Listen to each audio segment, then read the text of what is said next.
adopting to innovative solution, waste utilization, cycle time reduction, Vijayanagar, and other plans, location of JSW Steel. Very good afternoon to you, sir, and a very, very warm welcome to the CEO panel discussion. As our next panelist, we have the presence of Dr. Debashish Bhattacharjee, Vice President Technology and R&D, Tata Steel. Dr. Bhattacharjee completed BE in Metallurgical Engineering from Jadavpur University, MTech from IIT Kanpur, and PhD in the year 1993 from University of Cambridge, UK, with Nehru Cambridge Scholarship. He carried out 2 postdoctoral research assignments, one at Rolls-Royce Technology Centre, Cambridge, and the other at the University of Birmingham, UK.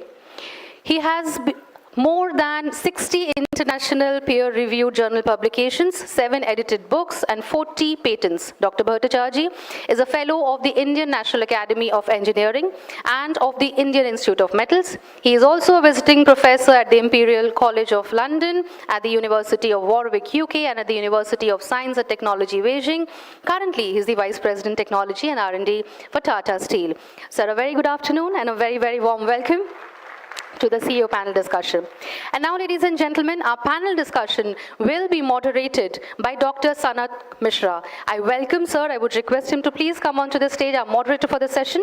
Dr. Sanat Mishra describes himself as a scientist, technocrat, communicator, author, and as a student of the philosophy of the hierarchy of knowledge.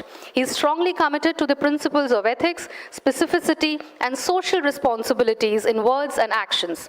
A former president of the Indian National Academy of Engineering and the Indian Institute of Metals, and a former member of the board of Nuclear Fuel Complex. He is currently a member of the Governing Council of the Steel Research and Technology Mission of India. One of the top metallurgists of the country and an icon of the steel sector. In 2018, he was conferred with the Lifetime Achievement Award of the Ministry of Steel, Government of India. Earlier, he had received the National Metallurgist Award in 2003 and Metallurgist of the Year Award in 1988. Thank you very much, sir, for joining us today as the moderator. And now I would request Dr. Sanat Mishra to take it forward from here, please. Get the mic. Can we have microphones on the dais, please?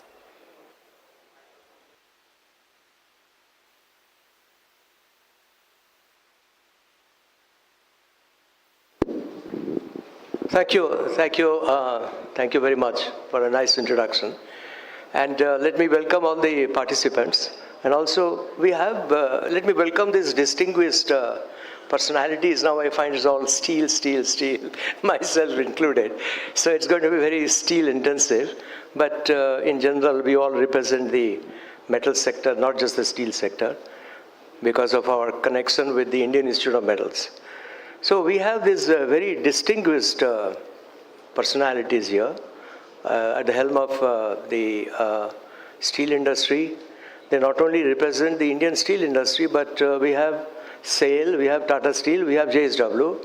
They are also some of the largest steel companies of the globe, of the world. So we are very fortunate to have them here. So the introductions have already been made. We have about 40 minutes from now. We have been given a time frame of 3:15, to end at 3:15.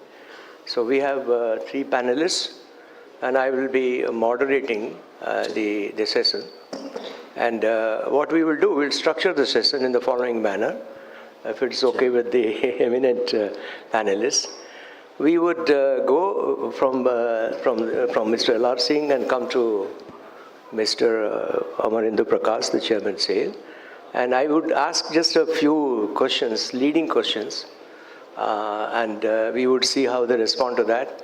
And then we would have some kind of interaction also amongst the panelists, and also, if time permits, maybe with the audience as well. Before that, I would like to say a few words.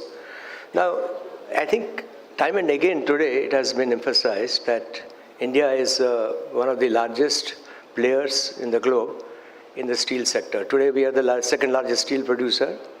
We are also the second largest steel consumer. There are many other plus points about the Indian steel sector. We have a very ambitious plan to go to 300 million tons crude steel capacity by 2030-31 under the National Steel Policy.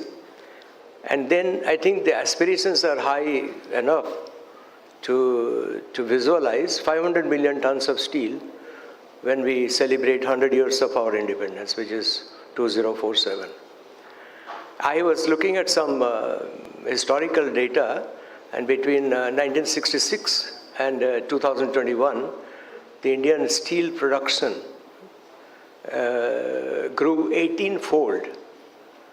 The world steel production grew only 4.5 times. So you can see that the steel industry in India has been on a growth path for more than 50 years. Of course, we still have a long distance to catch up with the Chinese steel industry. Be that as it may, we are still the second largest. So in terms of growth, there's been phenomenal growth.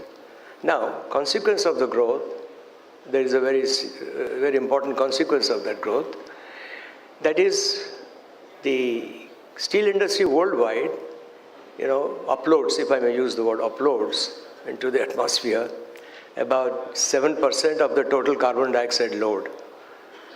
In India, my own estimate is it's about 7.5, 8% of carbon dioxide that goes into the atmosphere here is actually on account of the steel industry. So the growth of the steel industry also has seen from 1951, 1 million ton of steel to 1921 figure is about 120 million tons of steel. We have also increased the carbon dioxide upload into the atmosphere.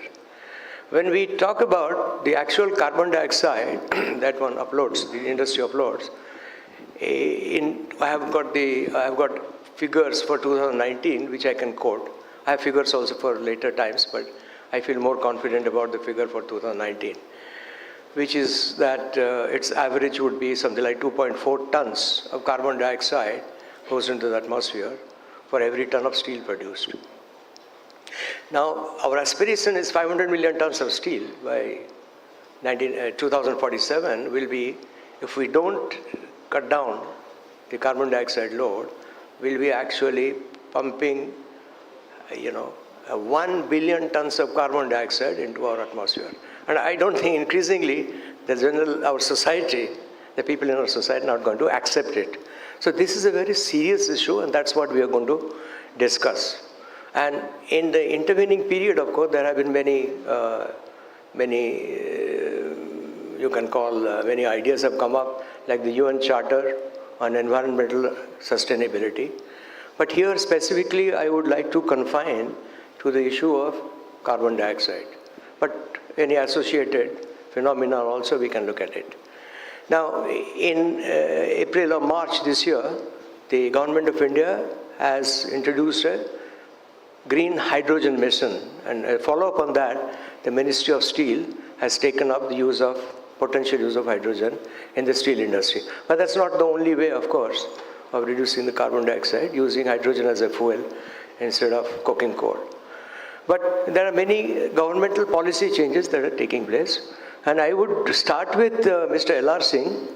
Mr. L.R. Singh, how does JSW, which is one of the largest steel companies in India today, and one of the most advanced, in fact, if I put it like that, how do you actually suppose you're going to alleviate or mitigate these issues of carbon dioxide in the industry? Thank you, sir. First of all, I'm really, it's my proud privilege to be here on this with the eminent panel. And I really congratulate the entire team of Indian Institute of Metals and especially Hindalco for launching this IM event so successfully today, and we are all here. So it's a really lovely place to be here and with so many people from all the places. And so launching is successful is going to be one of the best successful event so far what we had.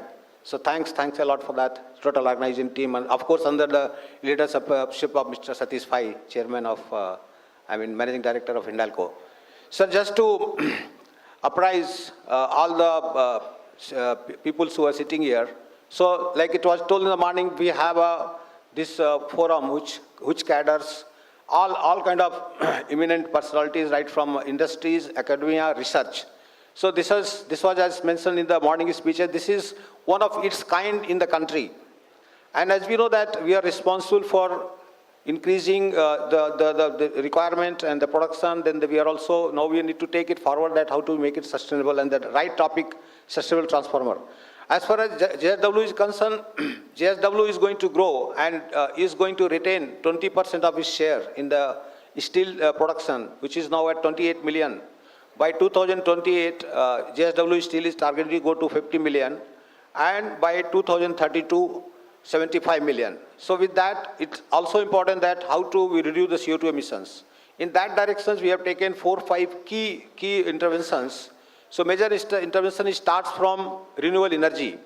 All of our integrated steel plant, which are generating power, basically with the fossil fuel, we started switching over, and now we have a JSW Energy which is supplying us almost 1 gigawatt of renewable power. And I'll just like to announce here that Vijayanagar is the first of integrated steel plant which got connected with 125 megawatt of solar power, which is continuously being pumped, and 600 of wind power is already on the pipeline.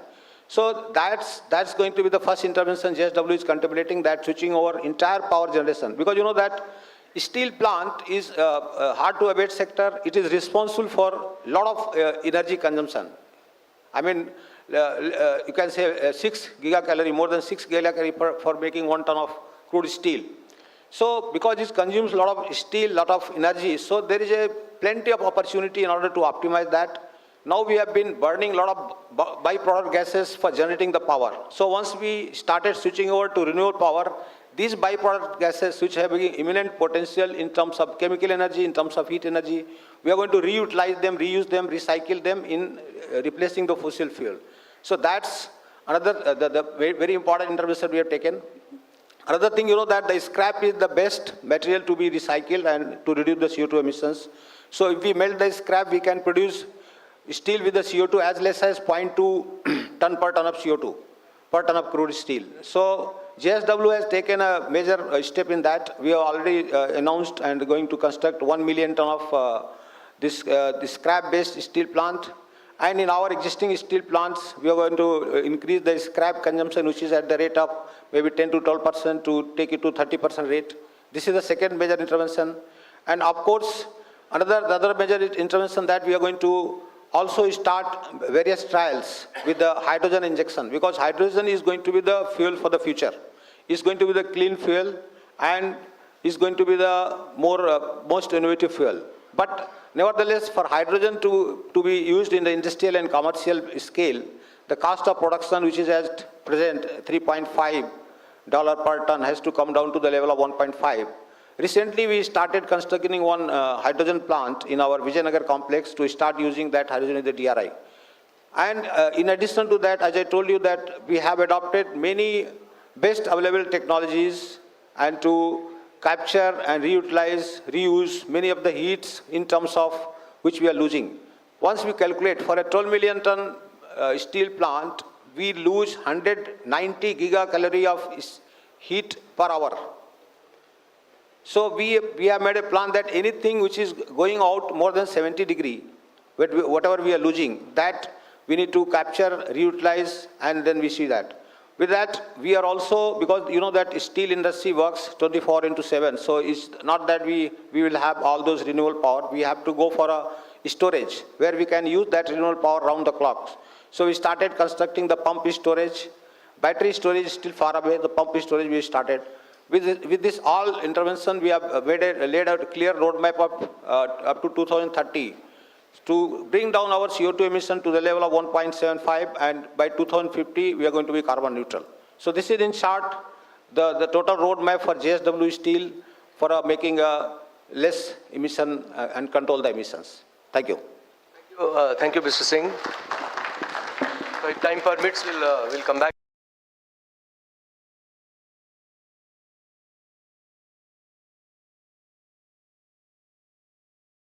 Rajaji, because you know the news around is that you are entering into a kind of I will call it a technological partnership, though of a commercial nature, to build a plant in Ludhiana, which will be a green steel plant. So could you talk about that? You know what your plans are. I mean, without divulging your company's secrets. Okay. Thank you. Yeah. Take about 5 minutes, and then. Sure. maybe other dimensions of Tata Steel's, Tata Steel's efforts to go towards green steel also you can cover. Sure. Thank you, Dr. Mishra, and thank you to Institute of Metals and the organizers for inviting me here. It's an honor. Before the session started, I approached Dr. Mishra to leak some questions, which he steadfastly refused. So the questions paper will only come out during the examination, but luckily the question paper is a common question. So thank you for that.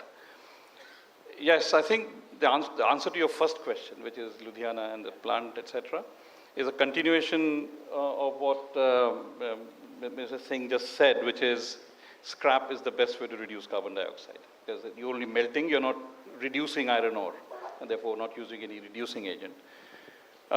We see the future, and future we see as growth plus sustainable growth. And sustainable means a lot of things, as we heard in the morning, but CO2 is top of the sustainability agenda.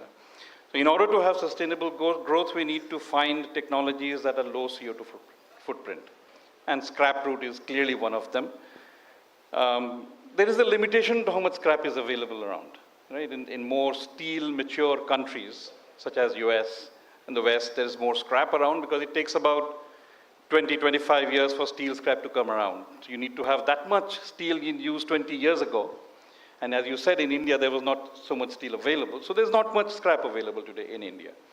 But going to the future, there will be steel that is going in today available 20 years from now. And in preparation for that, we have a strategy for scrap-based steel making. So remelting and making. So that's our Ludhiana effort, which will get replicated in other parts of India as well. And that will be a small but significant part of our journey forward in our sustainable growth. But we clearly see that sustainable growth cannot only depend upon scrap-based steel making. Unlike aluminium, as we heard in the morning session, where aluminium is infinitely recyclable and all that sort of stuff, and if you're in a geography which has green electricity, such as North Europe, you're reasonably sorted. Steel making is still largely dependent on a technology that has been time-tested, and it has been time-tested for the last 200 years. And it has sort of, in Darwinian way, it has matured and become a lean, mean, efficient machine, which is the blast furnace. So the best way and the cheapest way to take away oxygen from iron ore is using coke. In the whole steel-making process, nearly 80 to 85% of CO2 comes from the blast furnace process. So we believe that if we have to address the CO2, take the needle, we have to address the blast furnace, while of course having other policies in place like scrap-based steel making. And a lot of our effort is around making CO2, mitigating CO2 that's coming out of the blast furnace. A part of that is how do you replace coke as a reductant? Part of it is carbon dioxide is coming out. So what do you do with that carbon dioxide? So we have set up a pilot plant for carbon capture and utilization, which is 5 tons per day. Today, our proposal, in fact, our plan is to upscale it 3 times to 15 tons per day in another plant, and then to utilize it. So we have a plan for utilizing it as methane, methanol, going on to methanol, and methanol going on to larger carbon molecules such as SAF, sustainable aviation fuel. That has a problem. The problem is, as you said, if India is going to produce 300 or maybe 500 million tons and billion tons of CO2, you'll need another India to mitigate that 1 billion tons of CO2 if you only make methanol out of it. So CCU can be part of a solution, cannot be the whole solution. So we are looking at ways to mitigate carbon dioxide by replacing carbon in the blast furnace. And as you would know, that coke has 3 roles in the blast furnace. One is reduction, second is heat, and third is the support. So we are dealing with each of these roles of carbon in the blast furnace to progressively mitigate. If you assume that they are equally distributed in their roles, if you pre-reduce then you've taken 30% of the CO2 out. If you preheat using something other than coal, then you've taken another 30% out. And if you find another material that plays the same role as coke as a support mechanism inside the blast furnace, you've taken almost the whole thing out, right? So that's roughly our approach. And in this approach, we have pilot plants to test our hypotheses. We have also introduced hydrogen in the blast furnace as a non-carbon source of reductant, and so on and so forth. So I'll rest here. Regarding my question about the Ludhiana plant. So that was, the Ludhiana plant is a scrap-based plant, which plays into our scrap-based strategy for decarbonized growth, right? And I mean, whispers that finally it will be driven by solar power. Is that right? so if you use scrap with grid electricity as it is today, you come down to about, say, 0.5, 0.6 tons of CO2 per ton of steel, which is a significant reduction from today's 2.2, 2.3. If you use green electricity, which is either using solar or whatever way, you come down even further. You come down to 0.1 or thereabouts. So the delta there is 0.1 to 0.4, right? So till grid electricity becomes green, we are happy with current grid electricity, which will help us drive it down to 0.4, 0.5, 0.6, thereabouts. And when grid electricity becomes green, either by our or by Tata Power or by government or by other sources, we will then take the next step to 0.1, right? Our aim of net zero is 2045. So it will be progress in that roadmap. Thank you, Devasish. Yeah. Now we come to the Chairman SAIL, Mr. Amarendra Prakash. So I have this question for you, Mr. Prakash. Say, SAIL is like a, many.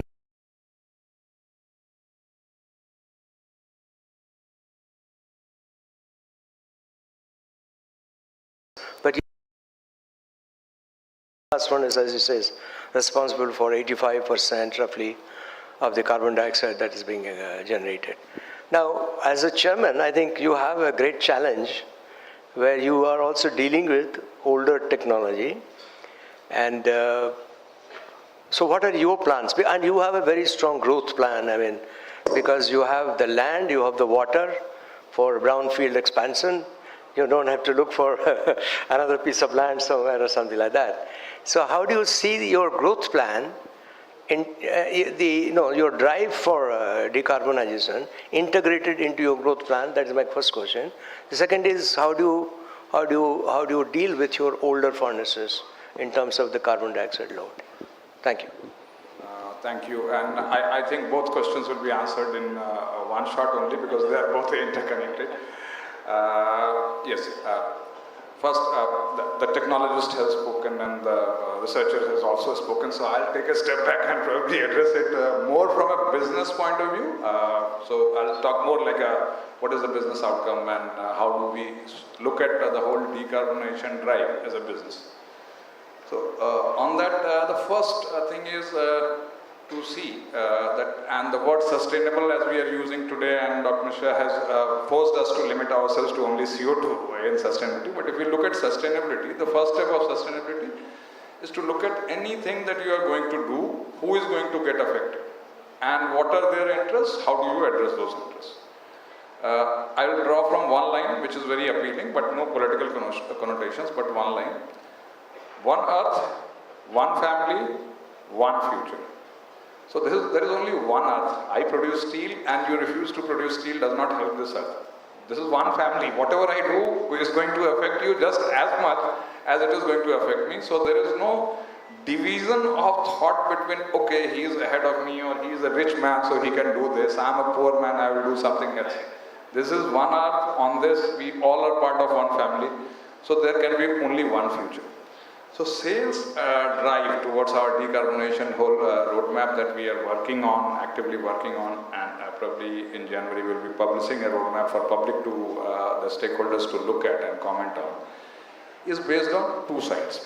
One thing, as you correctly said, we are going to grow because there is no other way. And in a bit, I'll try to explain why there is no other way, why India is planning to do. Somebody asked me a question, and a very relevant question. A member of the public asked me, why do you want to produce more steel? It will mean more CO2. So we can simply stop producing steel, correct? Can be a very, very simple solution. My counter to that, and I have talked about this, trust me, I have talked about this in MIFCC and with the state governments and forest officials I talked. The green cover in India, the forest cover of India, over the past 1 decade, if you look at it, by how much has it come down? Anybody has an idea? I guess not. I'll tell you, the forest cover in India has actually increased, not decreased over past one decade. So let us put things in perspective. Today, if you want to do forestation, for example, many of the miners may be part of this session today and you're there. When you want to do mining, you are asked to get forest clearance, and it's a hell of a job to get some forest clearance because you will be asked to do compensatory afforestation. If you are destroying 1 acre of forest, you are supposed to plant 5 acres of forest you are supposed to plant. Fine, so the industry is ready to pay money. The businessman says, okay, no issues, I will pay for 5 acres of forest plantation if you give me 1 acre so that I can take the mineral. India today has a fund, Campa fund, which is full of money loaded with all this money that we have taken for doing compensatory afforestation. However, afforestation, the biggest challenge is land. You don't have the land where you can put up a forest. How do you create land? Now, land is a resource that you have a country, you have a boundary of a country, inside this you have to find land. How do you create land? My proposal is, what occupies this land? If I have got my population of say 140 crores, 145 crores, say India will peak at 160 crores population at some point of time, how much land is required to subsist this 160 crores of population? There can be two ways about this. I can have farmlands and very vastly spread out population, sparsely populated areas, and I am consuming land. I am not ready to give it up. Versus you can have rapid urbanization. In order to provide amenities, you can have smart cities today. Today your planners have the vision of smart cities, where with less resources you can serve more. Imagine sustainability also means having clean and hygienic drinking water available to every citizen of the country, every person living on this earth. How do you get that? You cannot pipe water across the country to each and every corner of the nation. Won't it make sense for your population to be in a smaller area where you can generate all kinds of facilities, sanitation, take care of multiple kinds of waste and municipal issues that you are facing? And if you really want to do that, if you are convinced that we need to do that, it will help you in bringing down the impact that we are causing on this earth. It will help you in saving land. On that land, you can plant forests. On that land, one information, LR Singh talked about solar power. You know what is required for solar power? You require land for solar power. In 1 acre land, if you plant a forest, the amount of carbon dioxide that you will reduce, 1 acre of solar panels will reduce 30 times more CO2 emission today in this country than as compared to a forest. So we need to get real. We need to look at the data very closely and understand what helps me best. Sales approach is towards that. Whatever new facilities that we are bringing in, and SAIL is lucky to have, as Dr. Mishra mentioned, SAIL is lucky to have land at its disposal. We have a good amount of land which is there. We do a lot of mining, and the old mining area is now clear of minerals, so you have land which can be reclaimed to use this. We can do solar there. In that, on that land we can do solar. The best available technology, already mentioned by Mr. Singh and Mr. Bhattacharya both. Today, whatever we are implementing, if you can implement hydrogen today, implement it. If you cannot implement hydrogen, no issues. You be hydrogen ready. So practically every new steel plant that is getting built, not just in India, but also abroad. I was in China last month and we discussed with other steel makers. So your technology has to be, the installations have to be future ready. So people are mostly trying to install blast furnaces with readiness for gas injection. Today it can be natural gas, today it can be waste gases coming out of our own plants. Tomorrow it can be replaced with hydrogen as the hydrogen technology matures. So this is about the 15 million ton expansion plan. The best available technologies are going to be there. Money is not an object, and we have, in fact, in SAIL, we are developing an internal carbon pricing mechanism. So any project, while you're trying to evaluate, you say how much money is going to that. We are going to say if you are using a less efficient technology, what is the internal carbon price that you will have to pay, and build it into that project cost in order to evaluate. So that's one way of making sure that we go for best available technology. About the old technology which is already there. Now, though Dr. Mishra sees it as a challenge as a businessman, I see it as an opportunity. Today, the cost of energy for a steel maker is 50% of my total cost. 50% of my total cost, and aluminum, Mr. Pai is here, will short tell you, it is, in his case, it is equally significant. So, a lot of our cost is power, energy. If I reduce energy, if I become more efficient, use less energy, that is directly flowing into my bottom line. So I as a greedy businessman, I am telling you that decarbonization is something, efficiency is something that I actually want to do, because it helps the country in both ways, in terms of saving energy, less CO2 emission, as well as makes us more efficient, makes the business generate more money which can be put into even better research and even better technology. So all our old furnaces, as he said, we are working on brownfield, small debottlenecking strategies to bring them up to speed equal to the new furnaces. Thank you. Thank you.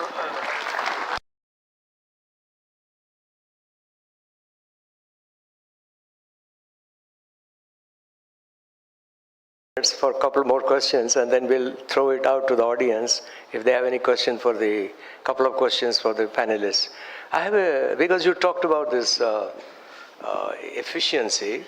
You know, one of the issues that that people tell me who are not metallurgists, you know, the public at large, they say, what do you do in a blast furnace? You have so much slag coming out of the blast furnace, taking out so much. They say, why do you talk about coke rate? Why don't you talk about slag rate? Because that is a more accurate depiction of what actually goes on. So my question to all of you panelists, all of your steel industry using blast furnaces, please, because this is a question that what do we do to reduce the slag rate? I mean, one is to use better quality of iron ore, of metallurgical coke. But is there some design and engineering solution or a metallurgical reaction solution that will, that will help us to reduce the slag rate? Any one of you would like to respond? Yeah, shall I respond? Sure. Hello. Yeah. No, I mean, it's a... Pardon? Okay, I will be quick, but the question is large, so... No, so, I mean, it's a very, very valid question from the sustainability point of view, because you know that India has a plenty of iron ore, but the iron ore what we have is not, high grade. It's only 3% of iron ore available in the world is more than 60, 65, 67% Fe. So in order to decarbonize or go to the move to the road of transformation of decarbonization, you need to have a high grade iron ore which you have to convert into pellet and do through the hydrogen route. So if that is not there, what's to be done? Like Dr. Sanak Mishra told that we are decarbonized, we are melting that low Fe into the blast furnaces, and we are doing the hot beneficiation. Hot beneficiation is costly. Why to put that kind of material into the blast furnaces and put more of fossil fuel and melt? And so there are two ways. And the most important way that is the entire country, and especially Chinese and these Asian countries are marching towards, is that beneficiation. Beneficiation only not for the low-grade iron ore, beneficiation of BHQ, which is available in plenty in the country, and that's going to be the source of availability, plenty of availability at a low cost all over the country. So we are also, JSW is also working on that, how to do that, beneficiate BHQ in a more economical manner and make it to the 65% Fe. So starting, so the BHQ today has had hardly 35% Fe. So how to enrich it to 65? So the technology is available and is going to be adopted. It is going to be further. So this is first. Second thing is that how to further, despite of getting a high Fe and putting into the blast furnaces, reducing the slag rate. There is a blast furnaces which works in the Sweden. SSB Lulia furnace, that they operate at 180 kg of slag rate, where as compared to our Indian blast furnaces, Tata may be 300, but all our JSW may be 400. Sale is also increasing. Chairman Sale was discussing today with our chairman as well that how to take care of that. So Sale is also maybe they are operating now maybe 500. So that kind of situation is there. So beneficiation is one. Second is that how to recycle the very rich gases which we are taking out and using as a reheating, as a fuel outside. So those gases, already the technology is evolving. China has already installed a 2,500 meter cube furnace where they are recovering taking the top gas, taking out CO2, and then preheating it up to 200 degrees centigrade, adding a lot of coke oven gas, and again recycling back through the tuers and through the shaft. And they made a very green blast furnaces efficient where they have been able to reduce their CO2 footprint by the blast furnaces up to 35%. So they have been able to produce the hot metal from the blast furnaces at less than 1 CO2, which is as 1.4 in the most efficient blast furnace what we have. So these are the two things. Anything else, sir? Thank you. Thank you, sir. May I come in? So, Dr. Mishra, I think sometimes we should throw the question back. Yeah, we should throw the question back. So, what's wrong with having slag from the blast furnace?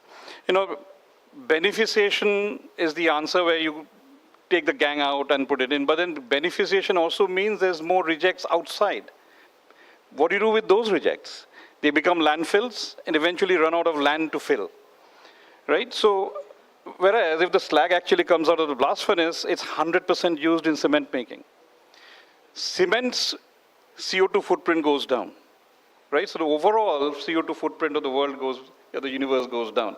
So we should not be afraid of making slag from the blast furnace. The second point, as was mentioned just now, the quality of iron ore is only decreasing, except perhaps in Brazil and Western Africa.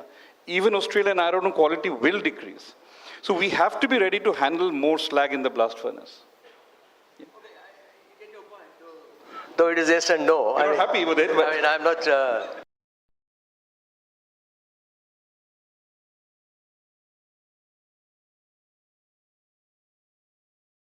I think I'll just the solution as earlier I will not get into the technology part of it. I have got experts sitting here with me. The solution to such questions actually lies right here in this room. I thank IIM for organizing such programs.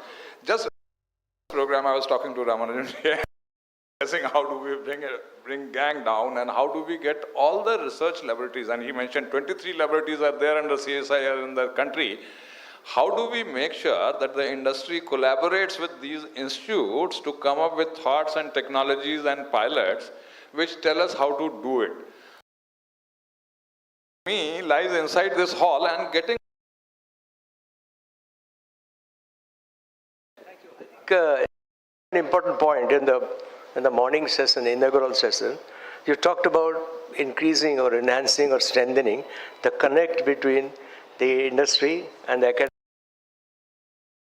It's a very, very important point that you made. It registered in my mind. Something that we need to strive for. Have it in India. I mean, in this country, let me say, that we don't have a strong connect, actually, what Mr. Prakash talked about, between the industry and the academia and the research institutions like the IMMT and other laboratories. We still have 6 minutes, so I'm going to invite a few questions from the audience.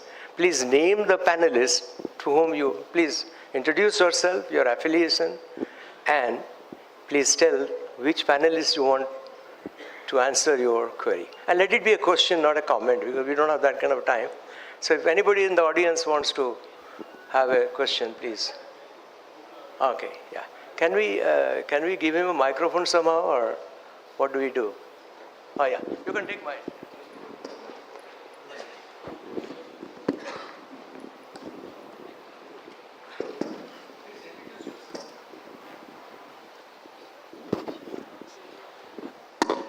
Myself, Dr. Arup Kumar Mandal from NIT Durgapur. I am an assistant professor of NIT Durgapur, Department of Metallurgical and Materials Engineering. My question to Dr. Debashish Bhattacharya, sir. As we know, to decrease the energy consumption or to bypass to skip the agglomeration process. Hisarna process was developed and Tata Steel first trial was done at 2010 and a subsequent trial was done by 2011, 2014, 15, etc. What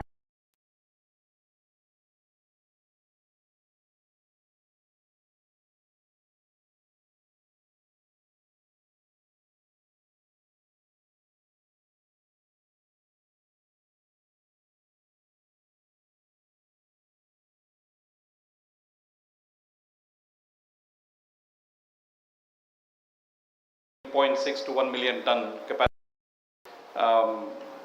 Where I'm not going to comment on, it's going to come, right?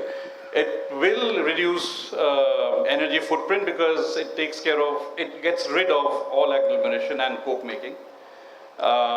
It can take different grades of iron ore, and the CO2, the exit gas that comes out is enriched in CO2 unlike the blast furnace exit gas, and therefore is more amenable to carbon capture. So that way it is much more efficient carbon capture machine. So it is at a planning for the demo scale now. Yeah, actually it was. No, please talk to you at tea time. We'll have Oh, okay, sir. Thank you. Yes, answer your question. Anybody else has a question? Here. Thank you. I'm Morten Jendrup. I come up to the Scandinavian Green Space, working among other things with the hybrid project, which you might be aware of. My question to you are, considering the future development in especially Europe and maybe other Western parts, that the ETS and other penalties are now coming up onto CO2 release and emissions, do you think it's wise at this stage to invest in new blast furnace operations, taking into consideration both the ethical aspects but also the business risks coming up?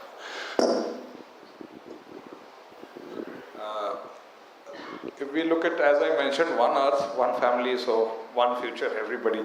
So from ethical point of view also, when we look at it, how do we reduce carbon intensity of steel making anywhere in the world?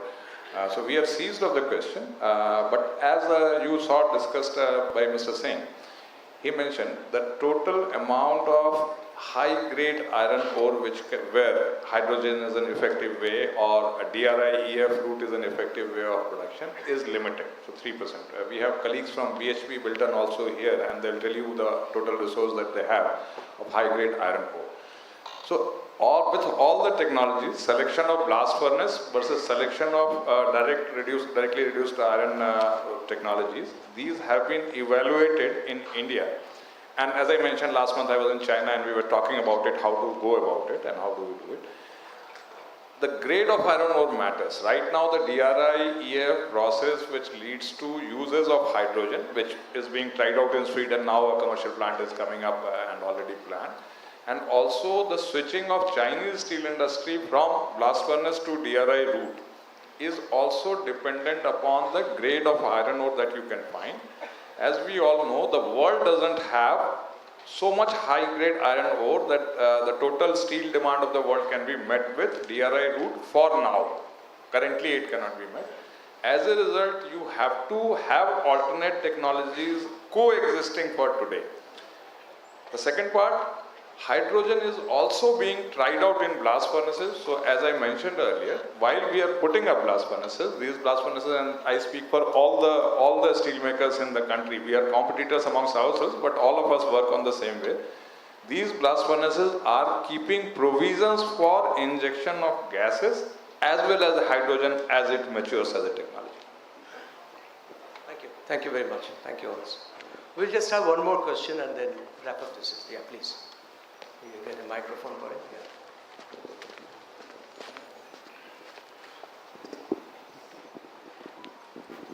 Good afternoon, sir. I am from Bhilai Steel Plant Sale.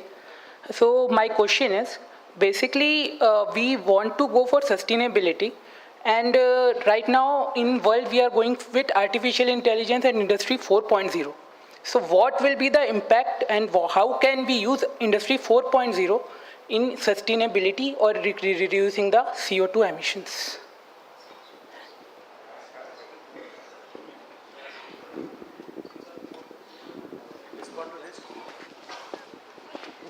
No, it's a very good question. And so the digitalization and then Industry 4.0 is going to help in all the businesses and simply in the sustainability also. So because now in order to, so like our chairman was mentioning in the morning about the digitalization. So many things now we do in order to make a process more efficient and less man-oriented. If we put a lot of automation, a lot of Industry 4.0, as you said, and digitalization, they're going to be more efficient. And because we have got a still huge potential in order to reduce the cost, because as the chairman told that it's not only the matter of decarbonization and CO2 emissions, it's a matter of also to be competitive, to be efficient and to be cost viable. So all those tools, they are being rather applied, because in our plant also we started doing the CO2 calculation by implementing the CO2 managers, where we have integrated the entire plant and we capture every process, every stage, every product, how much CO2 emission is happening. We started doing the digital way. So that mapping, because that is now also again to be is a requirement by CBAM. So anything we want to export to European countries, this kind of a product linked CO2 value we have to submit, we have to give it to them. So those things have already started, and they're going to further progress and going to help in order for the sustainability and decarbonization. Thank you. Thank you. Thank you, Mr. Singh. I think our time is up.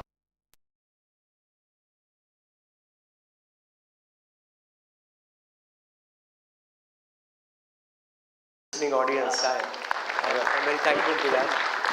And must express my thankfulness to our distinguished panelists. And this has been a very enjoyable session for me also personally. And I think all of us learned from this session. I'd like to thank Mr. Amarendra. Sir, one question. No. It's, because see, I'm already getting a prompt.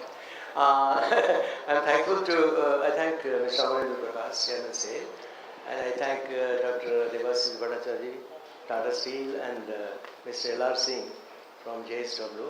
It has been my privilege also to sit with you and sit with this audience. Thank you very much.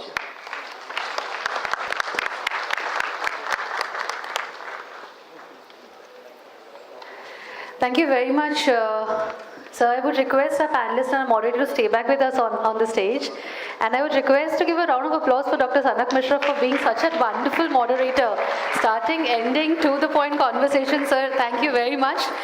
I would invite on stage Sri Narayan Rao, a former president, Indian Institute of Metals, and former CMD, Midani, to please come on stage and felicitate our panelists and our moderator. I would request Sri Rao to felicitate our moderator, Dr. Sanak Mishra.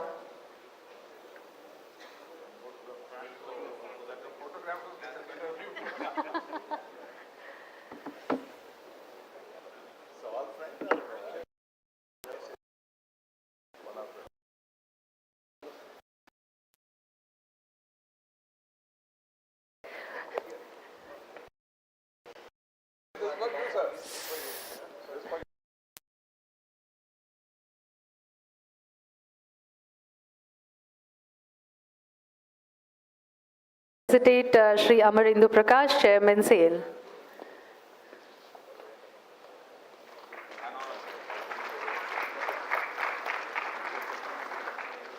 I would request her to kindly felicitate Sri Lokendra Raj Singh, COO JSW. I would now request her to please felicitate Sri Debashish Bhattacharjee, VP Technology and New Material Business, Tata Steel.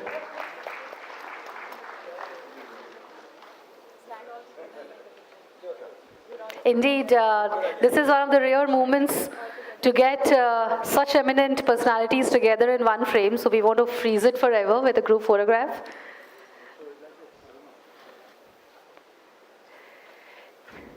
And ladies and gentlemen, with this, we once again thank all our panelists and our moderator for this amazing session. Moving on to our plenary lecture, fourth plenary lecture for the day.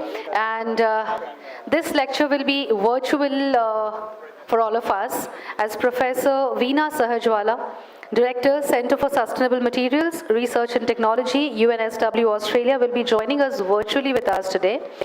As we connect with Professor Veena Sahajwala, Allow me to speak a few words about her. Australian Research Council laureate Professor Veena Sarjwala is an internationally recognized material scientist, engineer, and inventor revolutionizing recycling science. She is renowned for pioneering the high-temperature transformation of waste in the production of a new generation of green materials. In 2018, she launched the world's first e-waste microfactories, and in 2019, she launched her plastics and green ceramics microfactories. She was named 2022 Australian of the Year for New South Wales.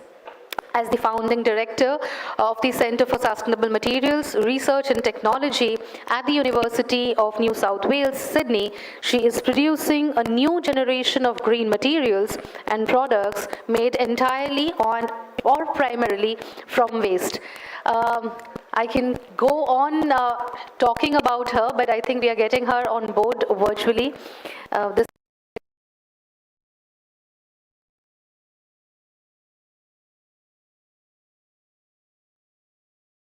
about the topic of a smart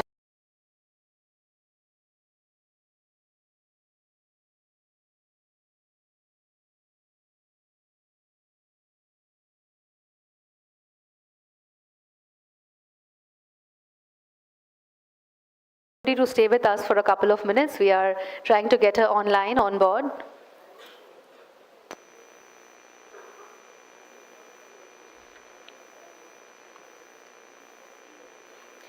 And also, ladies and gentlemen, at 3:50 p.m., we will be beginning with the much awaited, I'm sure everybody is looking forward and waiting. We will be beginning with the proceedings for our National Metallurgist Awards 2023.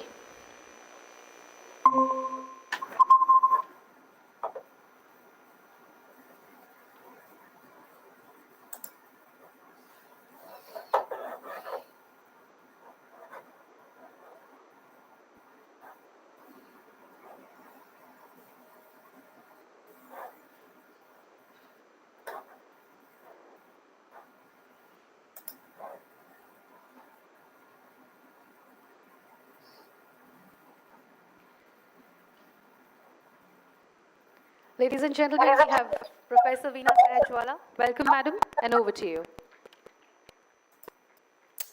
Thank you. Thank you very much. Just want to make sure that you guys can hear me all right. Can you hear me at all?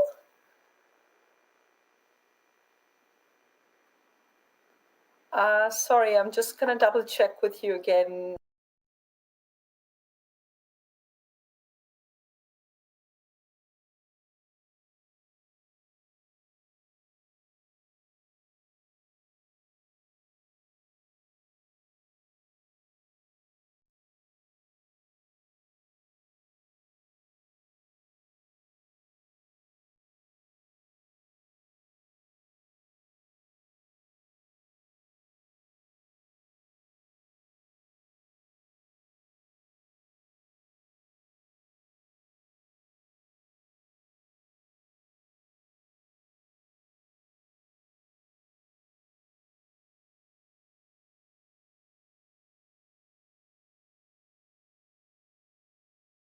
Just as you.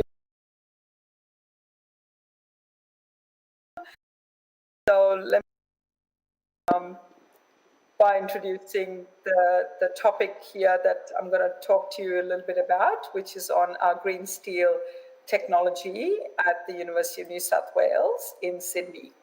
I'm going to tell you a little bit about the Smart Centre and our relationship with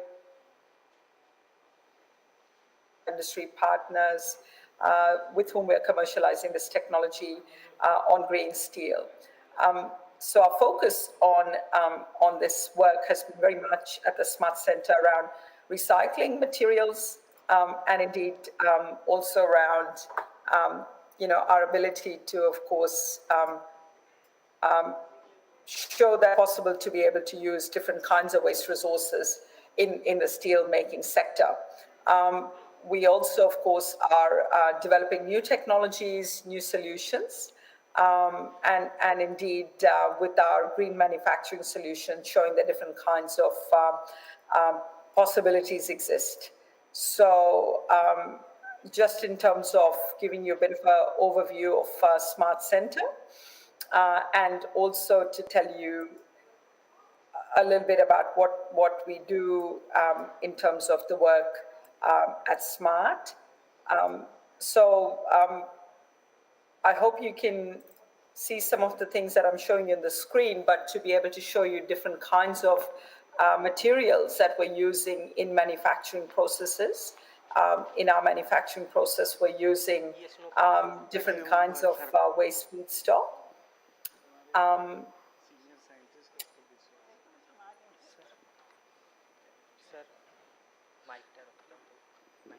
I'm sorry, if you can confirm if there is any difficulties or any challenges in seeing my screen at all.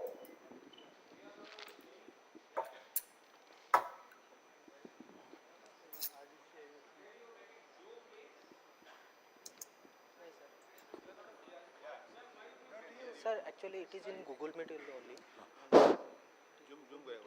Google Meet only. You cannot talk.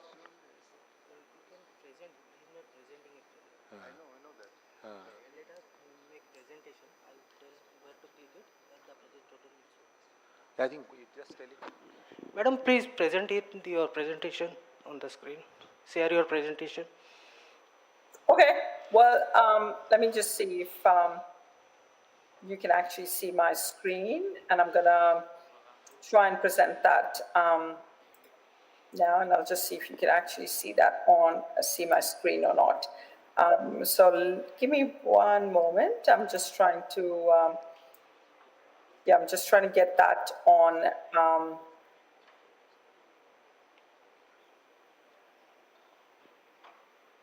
screen share. Are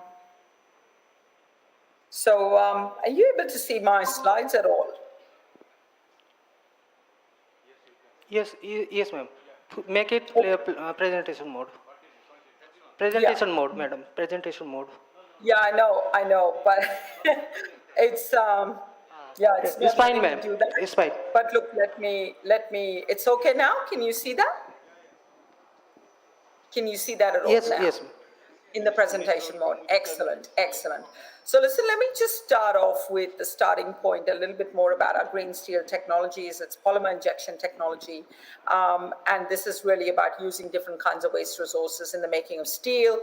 We've commercialized this technology, and I'll give you a little bit of a flavor of how we've gone about achieving successful outcomes. So at the Smart Center, we're looking at environmental, social, as well as economic benefits, looking at all the way from recycling different kinds of resources like waste tires in the process of making steel, but also importantly looking at a whole range of new technologies. So for instance, when we're looking at polymer injection or our micro factories, in all of these cases, we're looking at how we might be able to enhance sustainability and deliver benefits for industries as well as for our environment. So sustainability is at the heart of what we do. And indeed, with many of our different industry partners, whether it's about the making of steel or aluminium or different kinds of metals, that we are, of course, focusing on. So let me come right back to why polymer injection technology, why we're using different kinds of waste resources as a feedstock in delivery of hydrogen. As you can see from this list here, if you look straight down at the hydrogen column, different kinds of materials like rubber tires and other kinds of polymeric materials are rich sources of hydrogen. They also, of course, contain carbon. So effectively, the kinds of materials that we have now commercialized with, for instance, polymer injection technology around using waste rubber tires as a feedstock allows us to deliver more and more hydrogen into our furnaces. So with polymer injection, this is really what we're doing with our industry partner, bringing in that injection lance as a way to deliver hydrogen in by injection of rubber crumbs into the slag layer. And of course, our partner, who's a head licensee of our technology, which is Molycop, uses this, of course, for their manufacturing process, and we've, of course, taken this technology out to other parts of the world as well. And I wanted to just give you a broader flavor. Some of the other materials we're looking at in terms of waste resources, like waste textiles, we're using different kinds of textiles in production of all kinds of green ceramics. So just to give you a bit of flavor, it's not just about the steel side of it, but at a broader level, our industry partners are now commercializing technologies. And these are just examples of products that have been made through commercial operations here in Australia. And again, you can see really fantastic images of how ceramics, in this particular case, green ceramic tiles, are used in different applications by using a lot of the byproducts and processes that have been developed at the Smart Centre. So with Smart Centre, it's very much about producing a whole new generation of green materials. We want to, of course, foster innovation and collaboration with industry and really look at our scientific advances and translate that into commercially viable products. We've, of course, got many, many industry partners and our partnership with local entities like local governments and so on comes in through circular economy. So these kinds of circular solutions that I'm talking about through collaboration and innovation is absolutely possible because, of course, examples of materials like waste, plastics and tires are really available in plenty, and indeed we need to find more sustainable ways in which we can deploy these. So it's a win-win outcome if you can imagine making of metals, manufacturing metals to decarbonize and to lower our carbon footprint, to bring in both carbon and hydrogen through some of these alternative solutions is indeed commercially viable. And that's really where that whole circular economy piece makes sense, because not only are we looking at waste resources and of course, whether it's industry or local government, waste companies as we partner and have shown in Australia who've got waste, but also then working with producers and manufacturers. And at the end of the day, also working with end users. So the end user could be the government sector, it could be industry, it could be retail, transport, agriculture, and different kinds of end user sectors. So we are all connected through this whole important piece around materials, how materials are made, how materials are indeed dealt with at the end of their lives. So really we shouldn't be looking at end-of-life materials as waste, but rather looking at end-of-life materials as resources. So you can see this kind of ecosystem that we have created in Australia, different kinds of steelmaking companies to, of course, companies that are in the area of e-waste, and of course, companies that manufacture different kinds of metallic ceramic products and end users as well.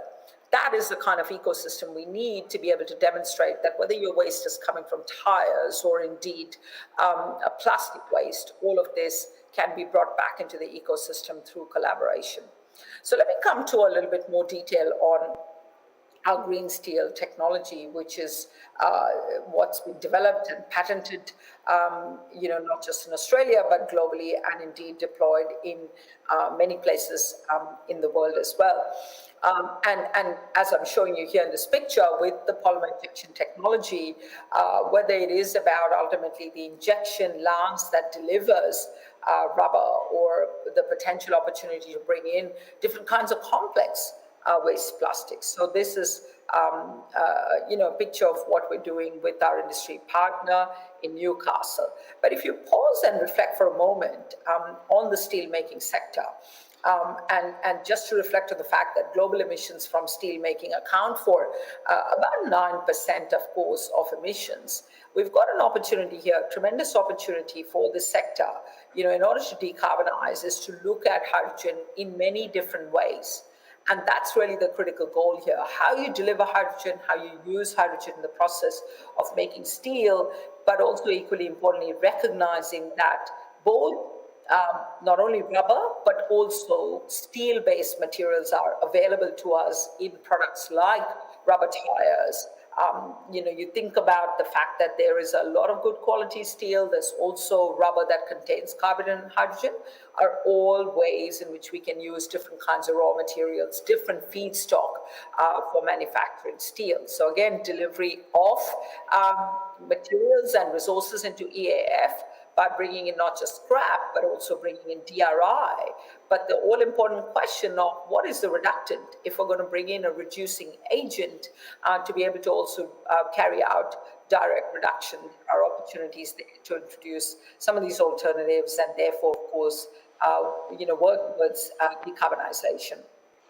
So in NEF steelmaking, of course, as you're all very familiar with, for that feedstock material to come in through either scrap or whether it comes in through DRI, which is then introduced into the furnace, then of course it goes down the path of further refinement and manufacturing end products on its journey. But the critical sort of component that you can see here for our technology, which is polymer injection, you can see that injection lance that comes into the slag layer. And when it delivers that all-important feedstock material, so in this case, if we're talking about rubber as part of a blend, that under the right conditions can actually deliver really good outcomes for the operators as well, because not only is it liberating hydrogen, it's liberating carbon, that is then participating in the reduction reactions in the slag phase. So you've got, of course, now something like hydrogen that's participating in those chemical reactions and allowing us to show that the process itself can become a lot more efficient. The kinds of chemical reactions, of course, as you're all very familiar with, whether it is about the reductant, that conversion of iron oxide, iron ore to iron and steel, or indeed whether it is used like we talk about in an EAF for slag foaming. And ultimately, of course, what we know is it can also be used as a carburizer to enhance the carbon content. So there are various mechanisms through which raw material resources are used in steelmaking industry, and it's really a question of designing and customizing various solutions. We've also, of course, used and developed various solutions, not just around polymers, but also around various bioresources like coffee waste, and use that as part of demonstrating that we can decarbonize and introduce, of course, various alternatives in an EAF. So you can see more up close here that with the injection lance, what you're really able to do is you're able to deliver these important alternative materials into steelmaking. And some of the benefits that we have, of course, as we all know, that in an EAF, that ability to be very flexible, to be able to lower our carbon footprint is immensely valuable and highly sort of flexible and capable of producing, as our industry partner does, a range of steel grades. So if you again stop and reflect on the carbon emissions, the lower carbon emissions that are possible, EAF, of course, globally is only 15 percentile of the emissions, as you can see in this diagram here. So we do, when we start to think about decarbonization, we do have to, approach more and more towards, solutions that are going to be able to help us decarbonize. And of course, examples of various operators across the world that are using a combination of DRI as well as EAF. I think that's an important lesson to be learned, that flexibility in introducing these alternatives. And you can see here this entire chart that shows you on the vertical axis the tons of CO2 emitted per ton of crude steel, and indeed where Molycop sits, and of course with EAF more generally, that EAF steelmaking globally is typically only about 15% percentile when it comes to emissions. So integrated steelworks, of course, can be much greater, maybe 2 and beyond tons of CO2 equivalent of carbon footprint. So certainly, opportunities there to be able to minimize and lower our carbon footprint. So if you can reflect again on that combination of the two technologies here, where you can see, of course, the colors that we've used for these darker colors there for EAF, and indeed that comparison between this inner pie that is reflecting on 2021 and the outer one reflecting on 2050.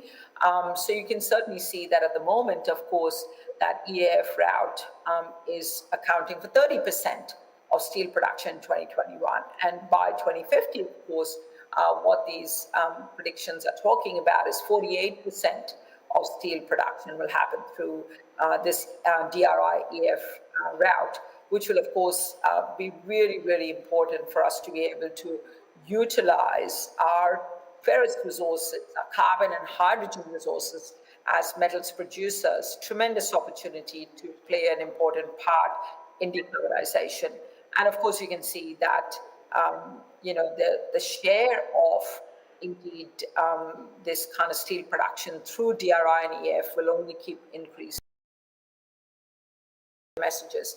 So polymer injection technology for us has been something that we've been developing and commercializing for many years. So indeed taking it out to places like Europe as well. You can see, of course, some of the photos from our Molycop partner site, and indeed the main feedstock being at the moment rubber crumb injection along with coke. So we certainly would imagine a future where, as you can see, that that middle video as it's playing is demonstrating how slag forming practically works. If you can imagine that the kinds of bubbling reactions that we're seeing are effectively indicative of the fact that when you have to carry out those reduction reactions inside a steelmaking furnace, that's really what's happening at the micro level. At that micro level, that bubbling phenomenon that you're seeing is that liberation of hydrogen, the reduction in a slag phase of iron oxide down to a metallic product. And this is really what we're talking about here. The ability to study those micro level details is what we have done at the Smart Central, and indeed shown that some benefits are that traditional materials like fossil resources that are used as inject carbon can actually be decreased quite significantly. So these are some of the benefits of polymer injection technology, absolutely demonstrating that the efficiency dividends and the gains that we're seeing are seen, of course, on commercial furnaces as well. And this is what that slag forming reaction is able to do. So again, if I come back as to how does hydrogen carbon play a role right down at reduction reaction level, what you are seeing is that hydrogen, when it is liberated from rubber, so these are the rubber molecules, hydrogen is liberated, we're also producing carbon at the same time. That hydrogen then goes through a series of reduction reactions for iron oxide. And you can see, of course, that H2O is the product. That H2O reacts with that solid carbon, and you can regenerate H2 again. So that hydrogen again continues the journey of reduction reaction. And at every step, the important point is that you've got access to solid carbon. So you can see that access to solid carbon means H2O can react with solid carbon and regenerate hydrogen molecules. So this micronization and the thermal micronization medium that we have created, and this technology allows us to always regenerate H2 as part of this reaction process. So it is important that we recognize that we have not only the gas molecules of hydrogen, but we also, of course, have solid carbon during the process. And this is why it is important that we know the rate at which we can liberate hydrogen and generate carbon, and of course, go through that reduction reaction to be able to continuously regenerate hydrogen. And that kind of phenomenon that we like to call thermal micronization is what we have demonstrated. So you can see various materials that we've used. The top row is indicative of 100% coke in that reaction, liquid slag reacting with coke, and the size of these liquid slag is demonstrating that we're getting really good foaming reactions. That is indicative of good reduction reaction in these furnaces. So whether it's rubber, whether it's HDPE, PET, different kinds of plastics, of course, all of these can be utilized under the right conditions to be able to produce these reactions. So how does it actually work? At the micro level, what you're seeing in this confocal image, SBR is the rubber itself. That you can see the gray is indeed liquid slag. And at 1550 degrees Celsius, we've shown here that contact between rubber, the particle of rubber, as you can see there, those black particles, they are particles of rubber. They react with the slag itself. And these small encircled round bubbles are basically gas bubbles that are being generated as a result of the reaction. So you can really start to see that at that scale, at the right temperature, we're able to show that the micro level reactions between rubber and slag are taking place. Hydrogen is expected to be the dominant gas at this temperature. And of course, this is why you're seeing these smaller, bubbles, gas bubbles inside slag layer. So this is all direct evidence that we have demonstrated, and of course showing why these patented technologies work. So there are many other, of course, reactions that we've been studying over a period of time, that is carburization. So we can take, for example, different kinds of polymeric materials, coke, graphite, and we can actually demonstrate that ultimately, when you compare to coke, when you compare to graphites, this PC, which is effectively the polycarbonate, that is the polycarbonate waste. We've used a lot of waste containing polycarbonates.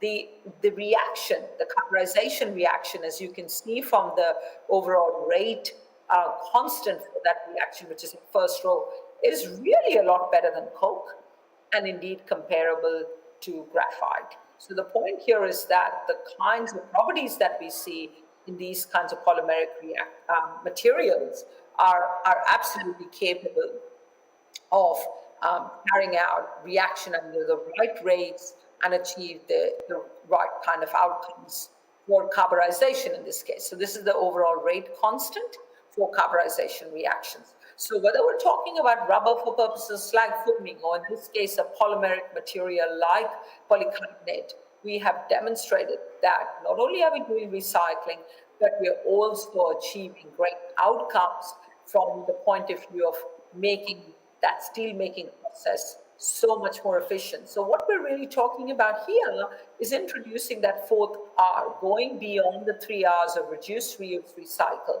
because many of these materials, like the polymer that I was showing you in the previous slide, these are not easy to recycle.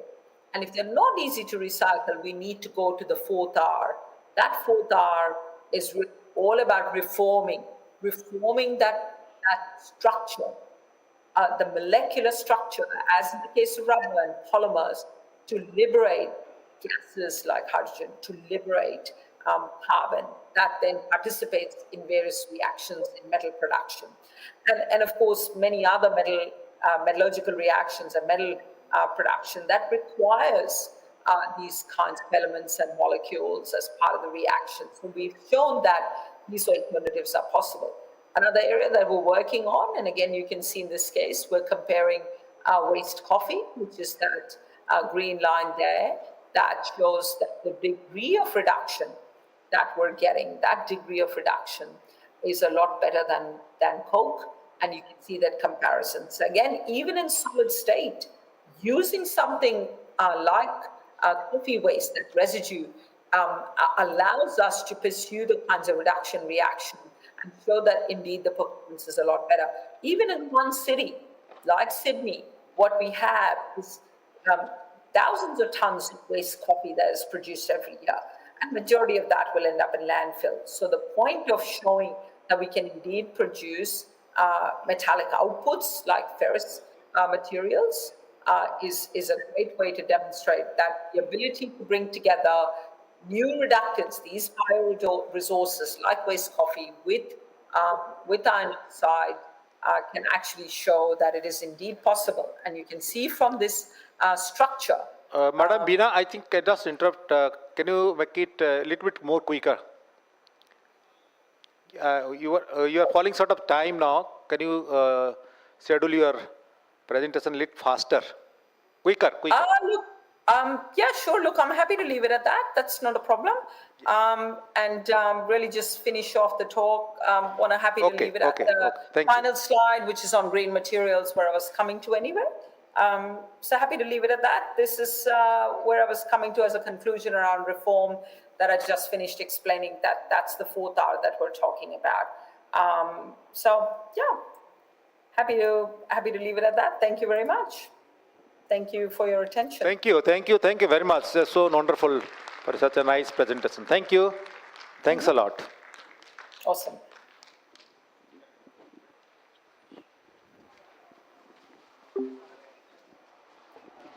Heartfelt gratitude to Professor Veena Sahajwala for taking out time and joining us from all the way from Australia. And we hope to see her soon here in India, in Orissa sometime. All right, ladies and gentlemen, with that talk, we are now moving forward to the much awaited event of the year. For everybody present here, I do not need to introduce or talk about the National Metallurgist Awards. And now it's time to commence the National Metallurgist Awards 2022. Good luck, all the very best. Super excited to see our achievers here on stage. And to grace this occasion, to grace the National Metallurgist Awards 2022, we have been blessed by the presence as our chief guest, Shri Fagan Singh Kulaste, Honorable Union Minister of State for Steel and Rural Development.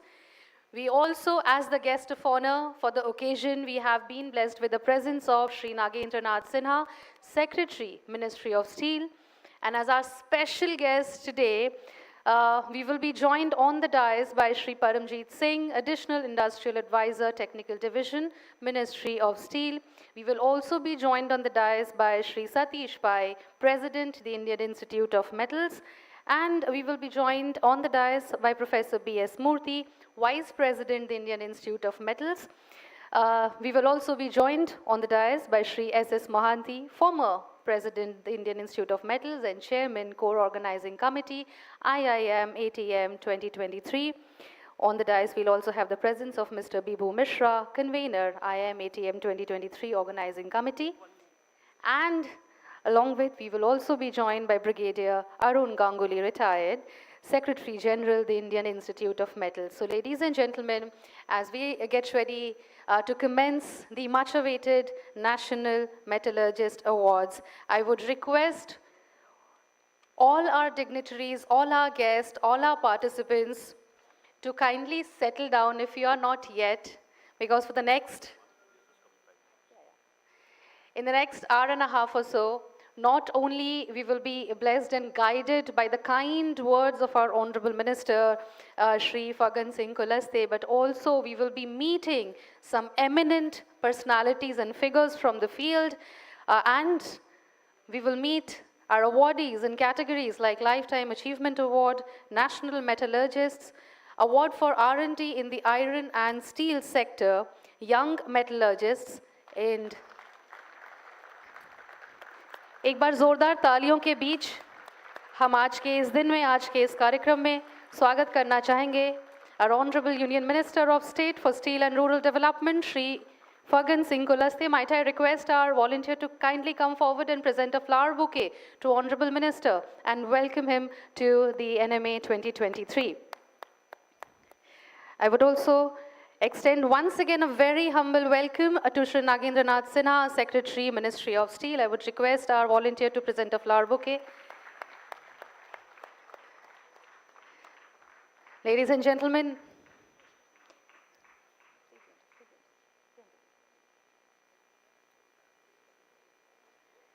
well, this welcome is on behalf of the Indian Institute of Metals. That means everybody present here. So please join with a huge round of applause.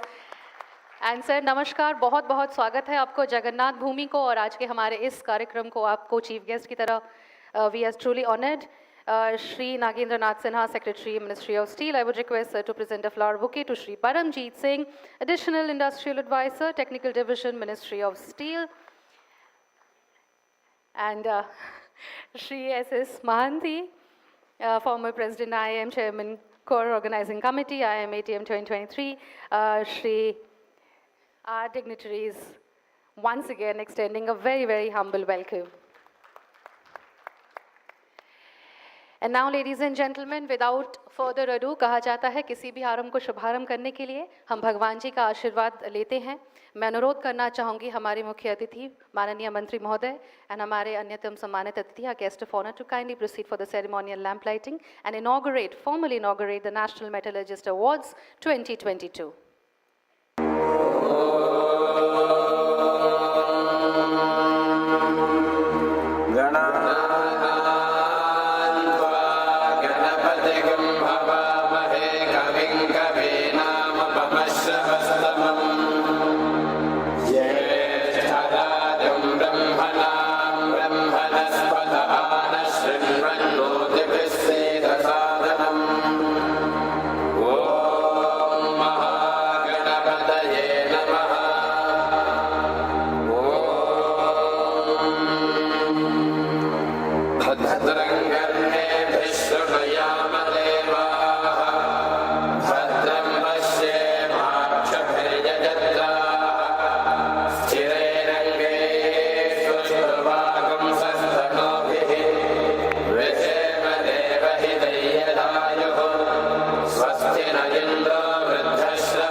धन्यवाद.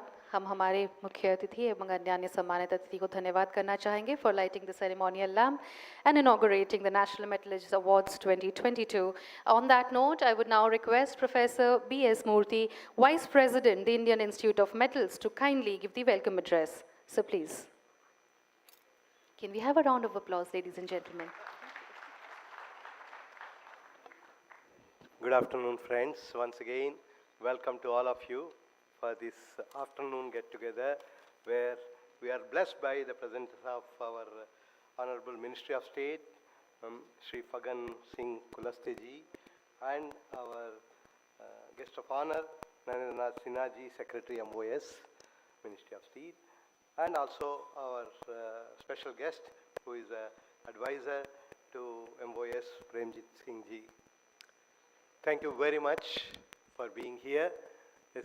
Every year we keep waiting for this very special function where we honor our distinguished metallurgists and material scientists with various awards, starting from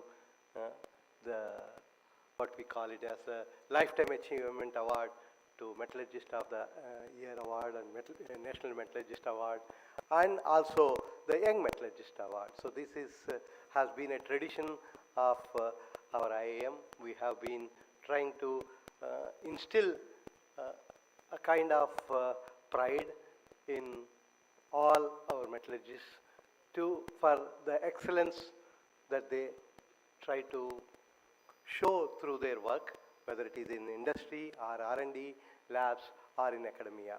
So we have all gathered on that. So it's very important occasion for all of us, and I'm sure that this will not only possibly ignite you and inspire many of the youngsters who are sitting here to aspire for something bigger as they grow.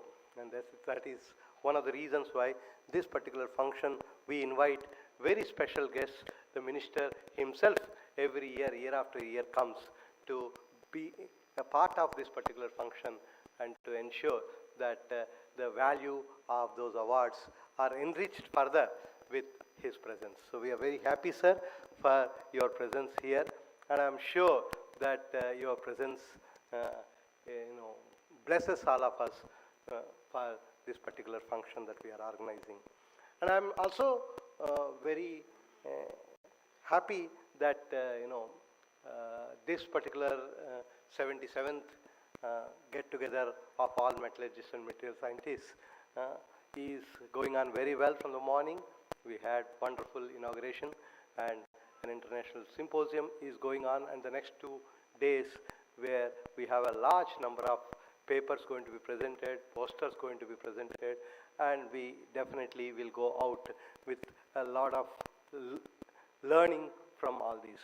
Usually, every NMD, we keep measuring the success of NMD based on the amount of money that we collect I would like to see from next year onwards if we can add something more. How many collaborations that we have established from each of those get-togethers that have happened this year. If we can have a way to measure, I am sure we will find ways to do that, and that possibly can be brought out as a document by the next year. That would be something like an ATR for us, an action taken report, that we have been able to bring people together, and that bringing people together has helped people to start working together and establishing much stronger collaborations which lead to Atmanirbharta that we all aspire for. This is something that I would like to see. Similarly, one more thing I just want to possibly put it in front of you is every year we have a large number of industries coming together and putting up their products in front of all of us. But at the same time, there is a lot of good research, good technologies coming out of the academic institutions. For your information, last year in Delhi, we organized something called Inventive. The first time 23 IITs came together to demonstrate, to showcase the technologies that are coming out of them in front of all the industries. Almost 2,000 industry people came to see them. This year, it's going to be organized at IIT Hyderabad. I'm very happy to say that. January 19th, Minister of Education is going to be there on that day. And we have added much more number of institutions, not only IITs, but all the NITs and top 50 NIRF ranked institutions. About 90 institutions are going to participate.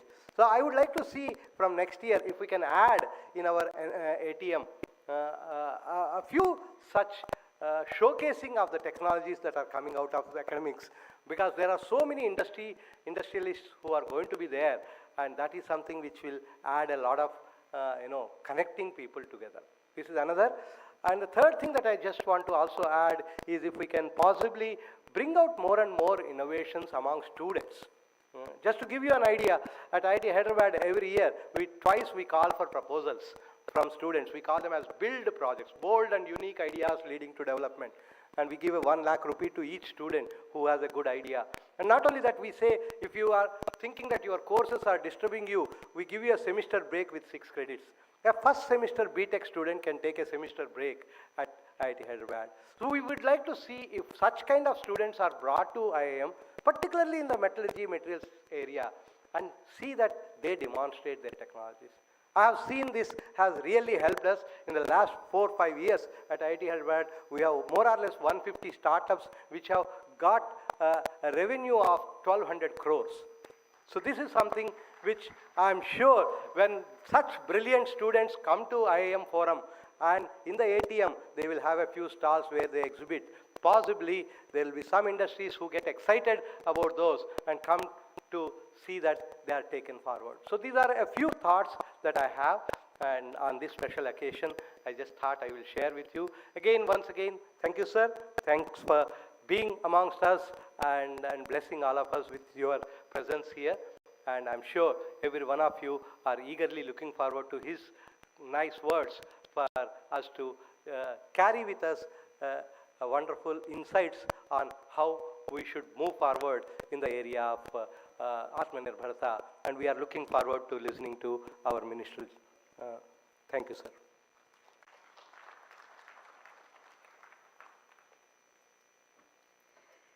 Thank you very much, Professor B.S. Murthy ji. Ideation and collaboration, that is already going to intensify with the coming times. That was one of your points. And indeed, about the way ahead, about the future, there is so much more to do. And now, I would request our President, the Indian Institute of Metals, to kindly address us, Mr. Satish Pai, ladies and gentlemen.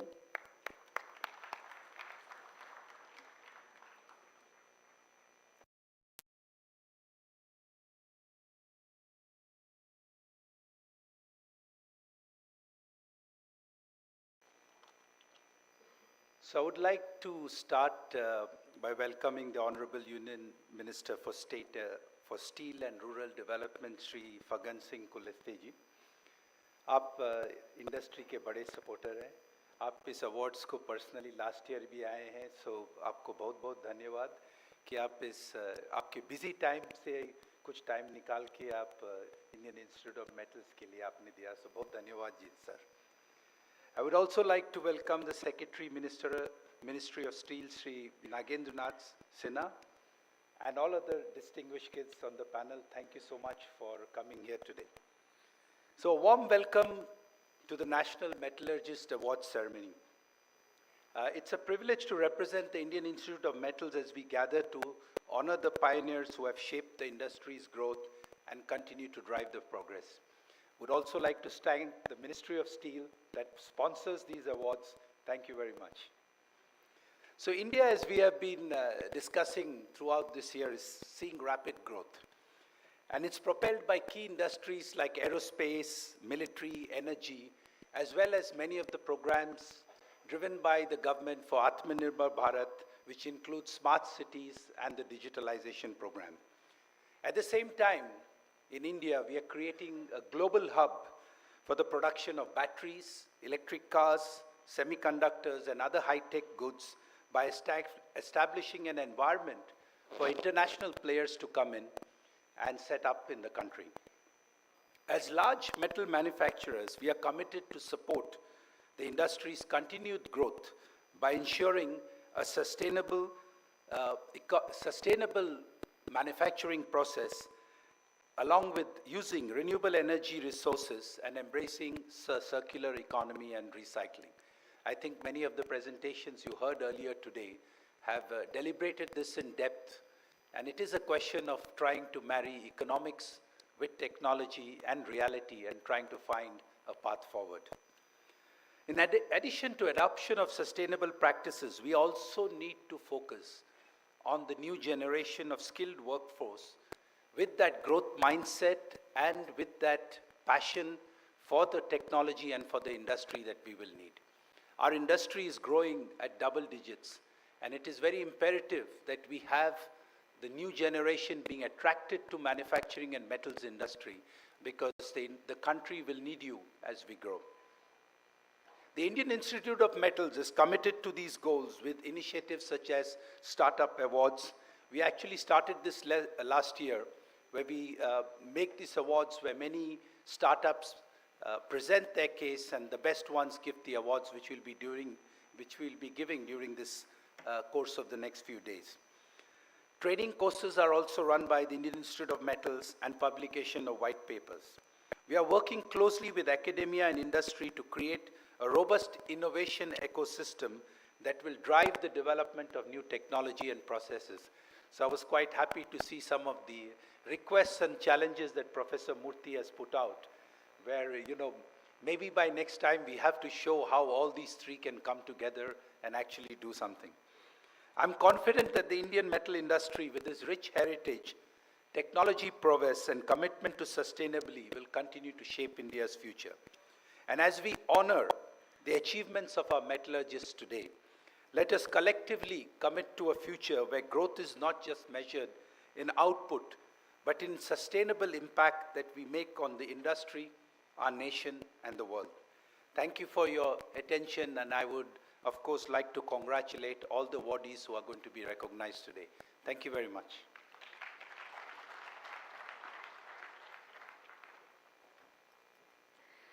Thank you very much, Sripai, and it is not a hidden fact that the Indian Institute of Metals has been contributing immensely to the sector, and with your vision, with your words, I understand it's going to progressively continue and amplify in the coming times ahead. Thank you very much for your kind words. And now, ladies and gentlemen, I would humbly invite and request our guest of honor, Sri Nagendranath Sinha, Secretary, Ministry of Steel, to address us today. Ladies and gentlemen, can we have a round of applause as a request, sir?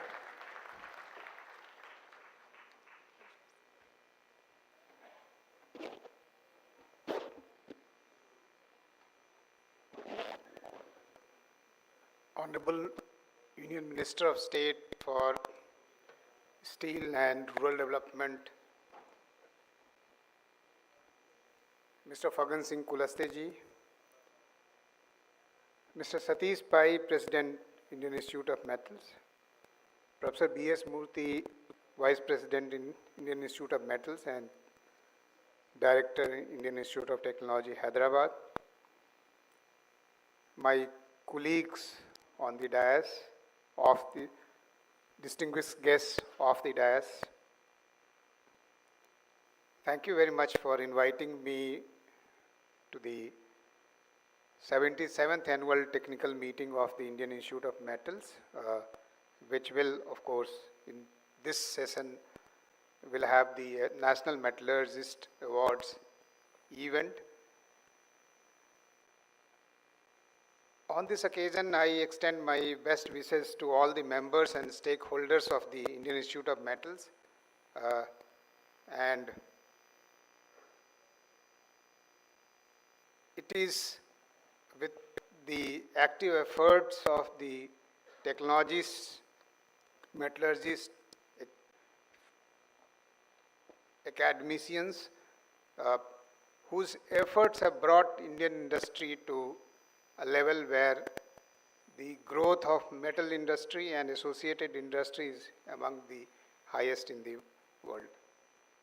The steel industry, of course, in India is among the is the second largest in the world, and growing as per the World Steel Institute estimates at about 8.6% as against 1.8% in 2023. And I was speaking to Mr. Pai, and who mentioned that his industry, that is aluminum and copper, etc., is seeing about 12% growth per annum. I was, having been in this sector for quite some time and visiting many countries, I find that Indian technical personnel are there in many parts of the world, and they are playing leading role. In fact, in the many multinationals, they are the dominant force, and it kind of showcases the technical talent that we have, and now it should be our endeavor to, and has been the endeavor to put all of this for the not only achieving a dominant role, but also be the leading force in the world with regard to the quality of materials, quality of products, the sustainability, decarbonization, all other issues that face us. The steel industry, if we recount, by 1991, we were at about 17 million tons. In 2022, our production was somewhere around 125 million tons. So we have grown very fast.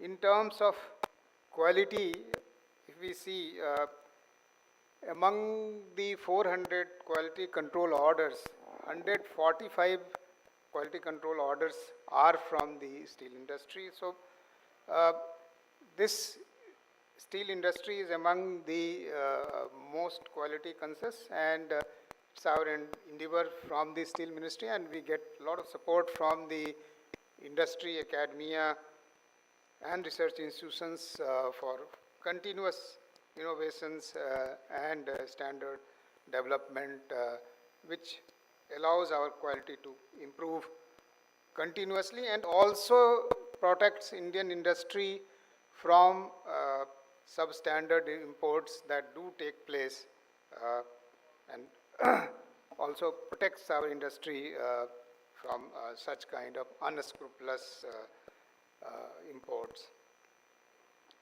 There is one figure which I would like to quote, and this is just to showcase the kind of expertise and the growth potential that exists in the economy.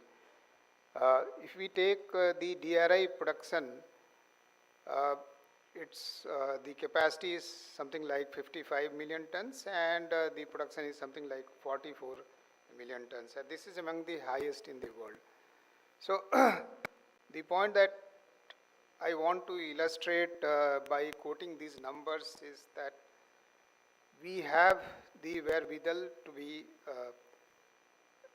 the among the best in the world, and we should continuously strive to get to the leading position in the world. We were importers of the steel, but now, as I see, we have become the net exporters, and though in year 2022 there was some decline, and factors the August House is well aware of, were some, and now we are well on way of improving our export. We in the Indian industry face this issue of high cost of logistics. Our colleagues are aware that the logistics costs in India are something to the tune of about 14%, and the effort of the Government of India through Gati Shakti is to bring that down to the world average of about 8%. The other issue which the steel industry faces is the issue of lack of availability of good quality coking coal, and as a reason most of it is imported, and although the industry is diversifying, but there is a issue, and as the production grows from what we are now to about 300 million ton by 2030, and by 500 million ton by 2047, the share of the blast furnace BOF route in the steel production grows to about 60% or so. The dependence on coal imports will grow. So we have to not only ensure that there is raw material security, but also try alternative fuels and improvement in the technology, so that Indian coal could itself be used, and the issue of high ash content and other such issues are handled well. The iron ore is available in plenty. However, due to long period of mining, the grade of the iron ore is coming down. So therefore, lot more effort needs to be made in order to improve our capacity and capability in the beneficiation. Many industries are making effort, and I'm sure with the efforts being made in the industry, in the R&D institutions, one of which also happens to be in this town itself, and the collaborative effort among all of us, we should be able to mount efforts which help beneficiation and which help the Indian industry to take advantage of the lower grade iron ore as well. I already mentioned about the issue of quality control orders. Another facet to which I would like to draw your attention, and this is the issue of the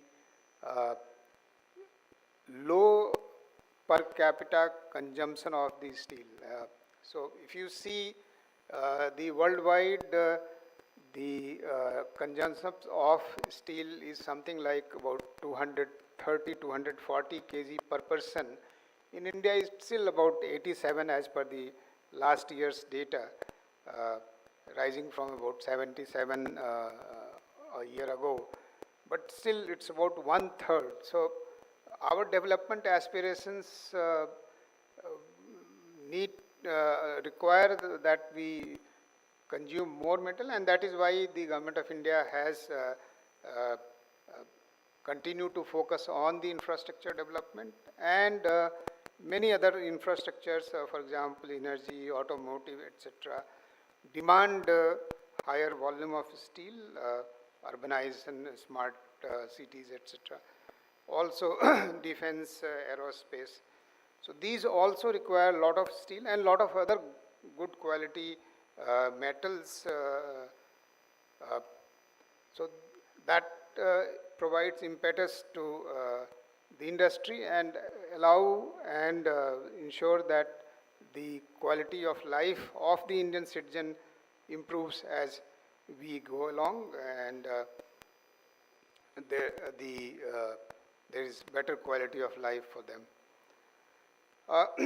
The issue of sustainability requires not only efforts towards decarbonization but also towards improving circularity and utilization of the waste materials. A lot of work is being done by academia, research institutions, industry as well as the ministry, and the point that we wish to make here is that the research that is being done is of course getting spoken at these fora, but we also in view of the issue of lower volume of resources available for research, we need to make better use of the resources as compared to each one making their own efforts in this regard. And in this connection, we have in the ministry spoken about having common research agendas being developed and all of us working collaboratively in this regard. For example, these common research agendas could consist of utilization of low-grade iron ore fines and non-coking coal, development of agglomeration and beneficiation technologies, development of commercially viable technologies for steel plant waste, process improvement through R&D for achieving global benchmarks, development of innovative technologies for effective recovery of waste heat in different iron and steel making processes, including downstream processes, development of low carbon technologies in reduction of the greenhouse gases emission, and so on and so forth. Now, one, we need to develop this research agenda. Two, we need to have collaborative arrangements whereby all of us pool together our resources for undertaking research in particular areas, and the IP that gets generated gets shared among all the institutions, and that effectively becomes a national IP kind of thing, and which could be licensed to the technologies providers to provide technology and equipment at lower prices as compared to others. So this is one call that I want to make at this important occasion. I also wish to take this occasion to make a call about utilizing the Manthan platform, which has been developed by the Office of the Principal Scientific Advisor. And Manthan platform, as many of you would be aware, allows people to pose their problems, to which people who could provide solutions, either institutions or experts, could in turn provide solutions which the solution seekers can then adopt. So this platform could be utilized. I should say that this platform was helped us quite a lot when the Ministry of Steel and RDCIS of the Steel Authority of India wanted to organize a seminar on the utilization of biomass as fuel source for the steel industry. So it's quite a versatile platform, and on this occasion I wish to make this call to you. Another area which I think is also important is the issue of different institutions having a large number of good quality equipment which is not put to full use. So if we pool together the list of these equipments, we should not be found lacking in, and we should not face the problem of not having equipment to carry our experiments. And I should be informing you that the NMDC and Steel Authority of India Limited have now decided to pull together their efforts for beneficiation technologies, and there could be multiple other areas which could be put together through these pooling of laboratory and other equipments. The other area which I wish to highlight on this occasion, and it's a platform of technologists and innovators and academicians, and this is the area of Industry 4.0 technologies. And we all are aware that Industry 4.0 technologies does bring about a lot of efficiencies in our processes. Many large industries are themselves setting their agenda. It is in the cases of the smaller industry that we need to mount our efforts in order to apply Industry 4.0 technologies. How do we do is a challenge, and that we need to address. I should mention to you that there are many Samarth centers which has been set up by DHI, Department of Heavy Industry, and one of them set up in the Indian Institute of Science allows the legacy machines to be again made smart through some of these technologies. We have a large IT manpower which is quite capable, among the best in the world, and I think using that large manpower and the very vibrant ecosystem of startups, Industry 4.0 technologies can be applied to the metal sectors. And how do we push for higher utilization of Industry 4.0 is something which the Indian Institute of Metals should address. The third area which I wish to call Indian Institute of Metals to probably apply themselves is the interface between the ferrous and the non-ferrous industry. We all are developing in our own areas, and I think there's a lot of depth. But are we also applying the learnings that are there in one area of industry to another area of industry? Among the metallurgical industries itself is something that we should ask, and the learnings in one area could be of use to the other areas.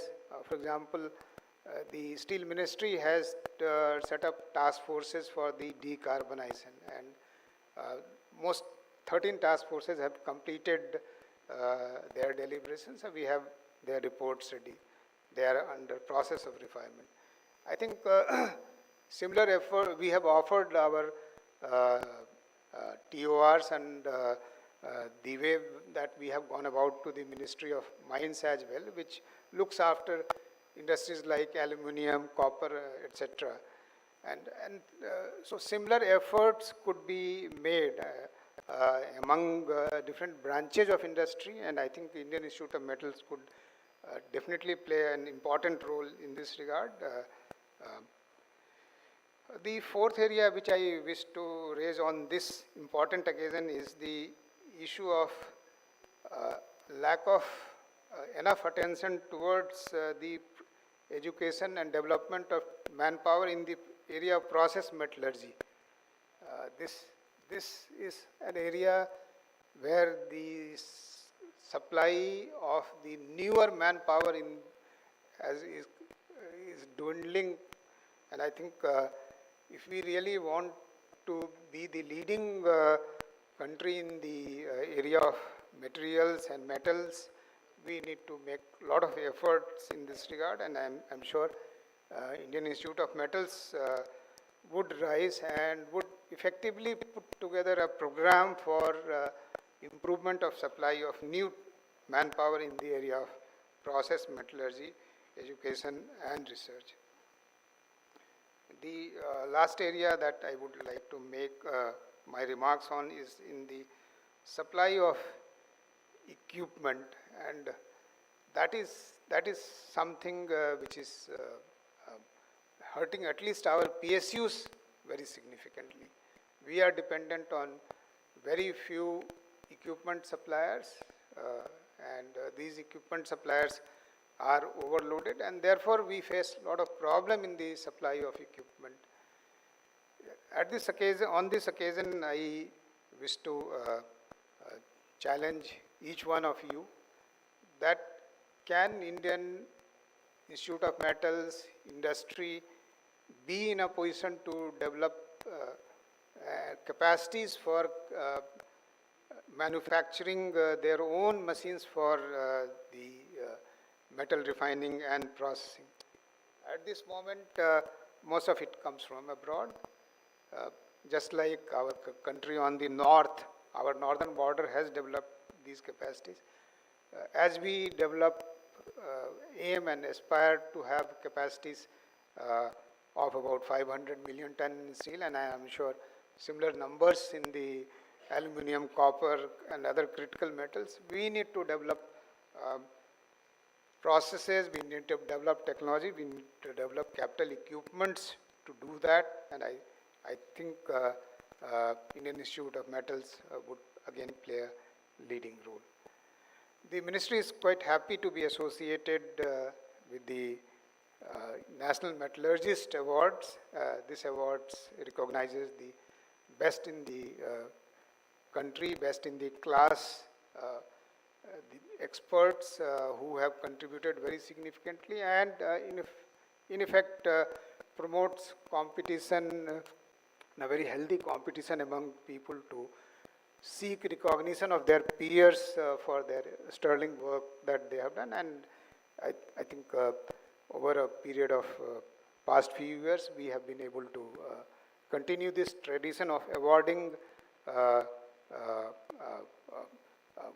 good number of people who have provided leadership to the Indian metal industry, and we will continue to be associated, and I'm sure these meetings would provide us the occasion of associating with you and seeing the exciting developments that are taking place in all these areas, and also provide us the assurance that India is indeed does have the intellectual bandwidth and capacity to address the challenges of providing technologies and materials for the kind of economy and society that it wants to build. I would like to thank President IIM, IIM Sambalpur chapter, Angul chapter, Bhubaneswar chapter, in association with Hindalco Industries and all the esteemed co-organizers who have hosted this event at Bhubaneswar. I wish I extend my warm wishes to all the awardees this year across all categories, and we shall hear what they have to tell, and their words would certainly inspire all in the hall and those who are not on the hall today. Thank you very much, and wish you all success.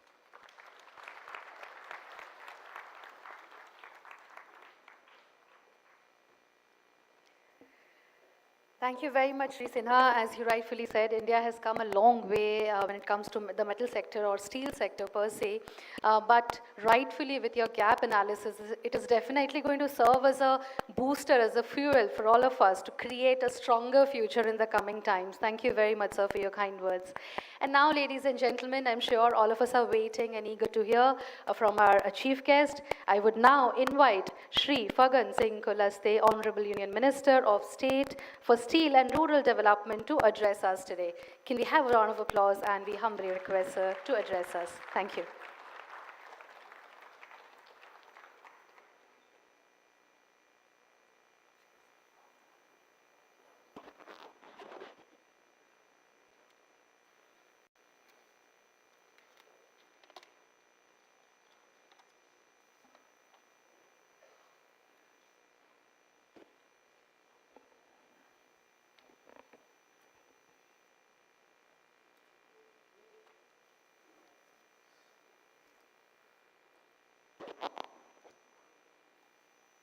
National metallurgist award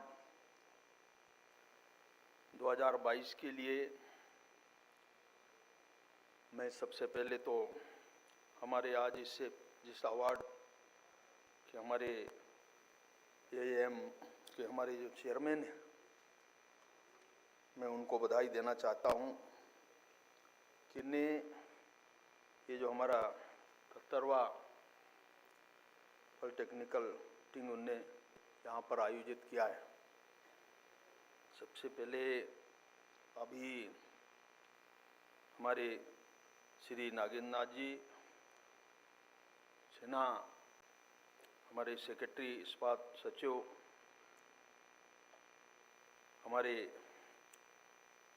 अध्यक्ष AIM एवं MD Hindalco limited Shri Satish पाई जी, हमारे professor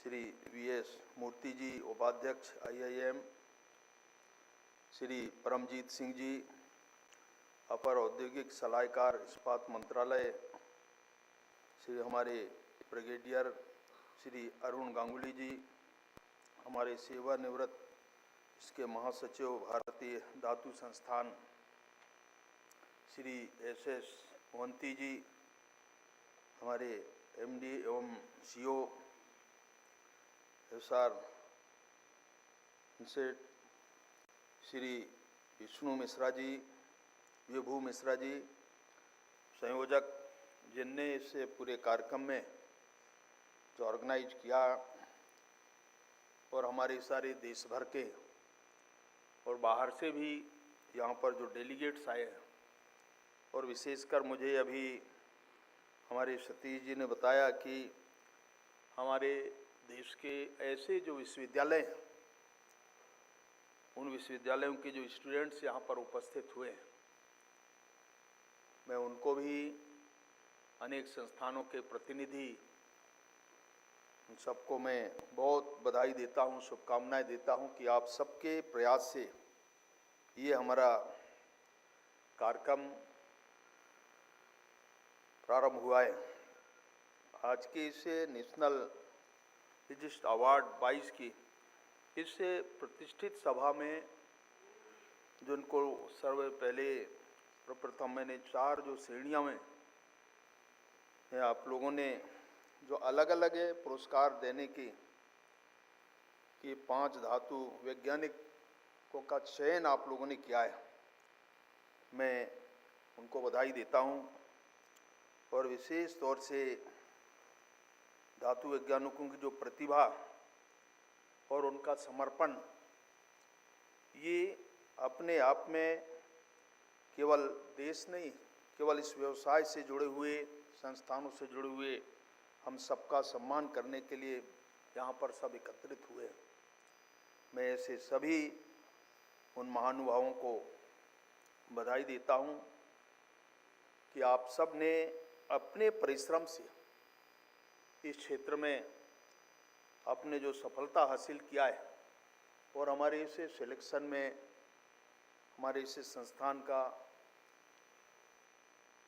एक जो procedure है, उसमें से चयन करना, ऐसे बहुत सारे हमारे अलग अलग सेक्टर्स में लोग काम करते हैं, संस्थानों से जुड़े हुए लोग, परंतु जब हम इसका सिलेक्शन करते हैं तो उस समय ये अपने आप में उनकी क्षमता, काम करने का उनके तरीके, और अनेक संस्थानों से जोड़ करके जो हमारे इंडस्ट्री के क्षेत्र में हम करते हैं, उन पे उनकी परामर्श, सलाह, ऐसे अनेक क्षेत्रों से जो काम करने में जो अनुभव आते हैं, उस अनुभव के आधार पर उनका चयन करना और फिर उनको सम्मानित करना, ये बहुत कठिन काम होता है। मैं बहुत बार देखता हूँ कि इस प्रकार के लोगों का चयन करना और उसमें से सामने उनको लेकर के आना।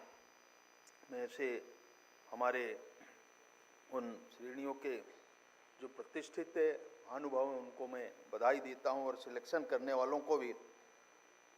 और ये हम सब के लिए भी प्रसन्नता का विषय है कि जो हमारे इन्होंने इस कच्चे माल को इस्पात में बदलने के लिए जो अथक प्रयास किए हैं, जो हमारे बुनियादी ढांचे, उद्योगों और हमारी आकांक्षाओं की नींव को तैयार किया है।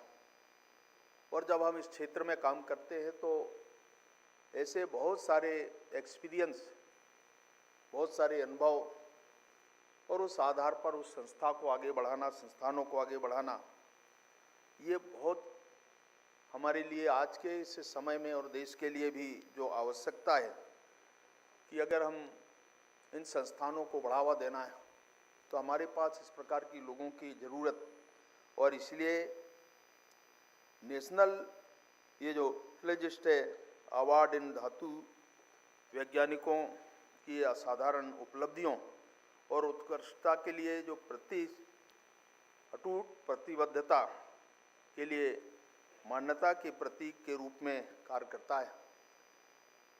ये मैंने अभी कहा कि इसके लिए जो परिश्रम हम सब करते हैं और विशेष तौर से ऐसे हमारे जो वैज्ञानिक जो इस क्षेत्र से जुड़े हुए हैं, मैं आपके द्वारा किए गए कार्यों पर अगर नज़र डालता हूं तो मुझे ऐसा करने में बहुत खुशी होती है कि आपके इस प्रकार के अनुसंधान, नवाचार और विशेषकर इस्पात उद्योगों के साथ साथ अन्य सभी धातु उद्योग भी लाभान्वित होंगे।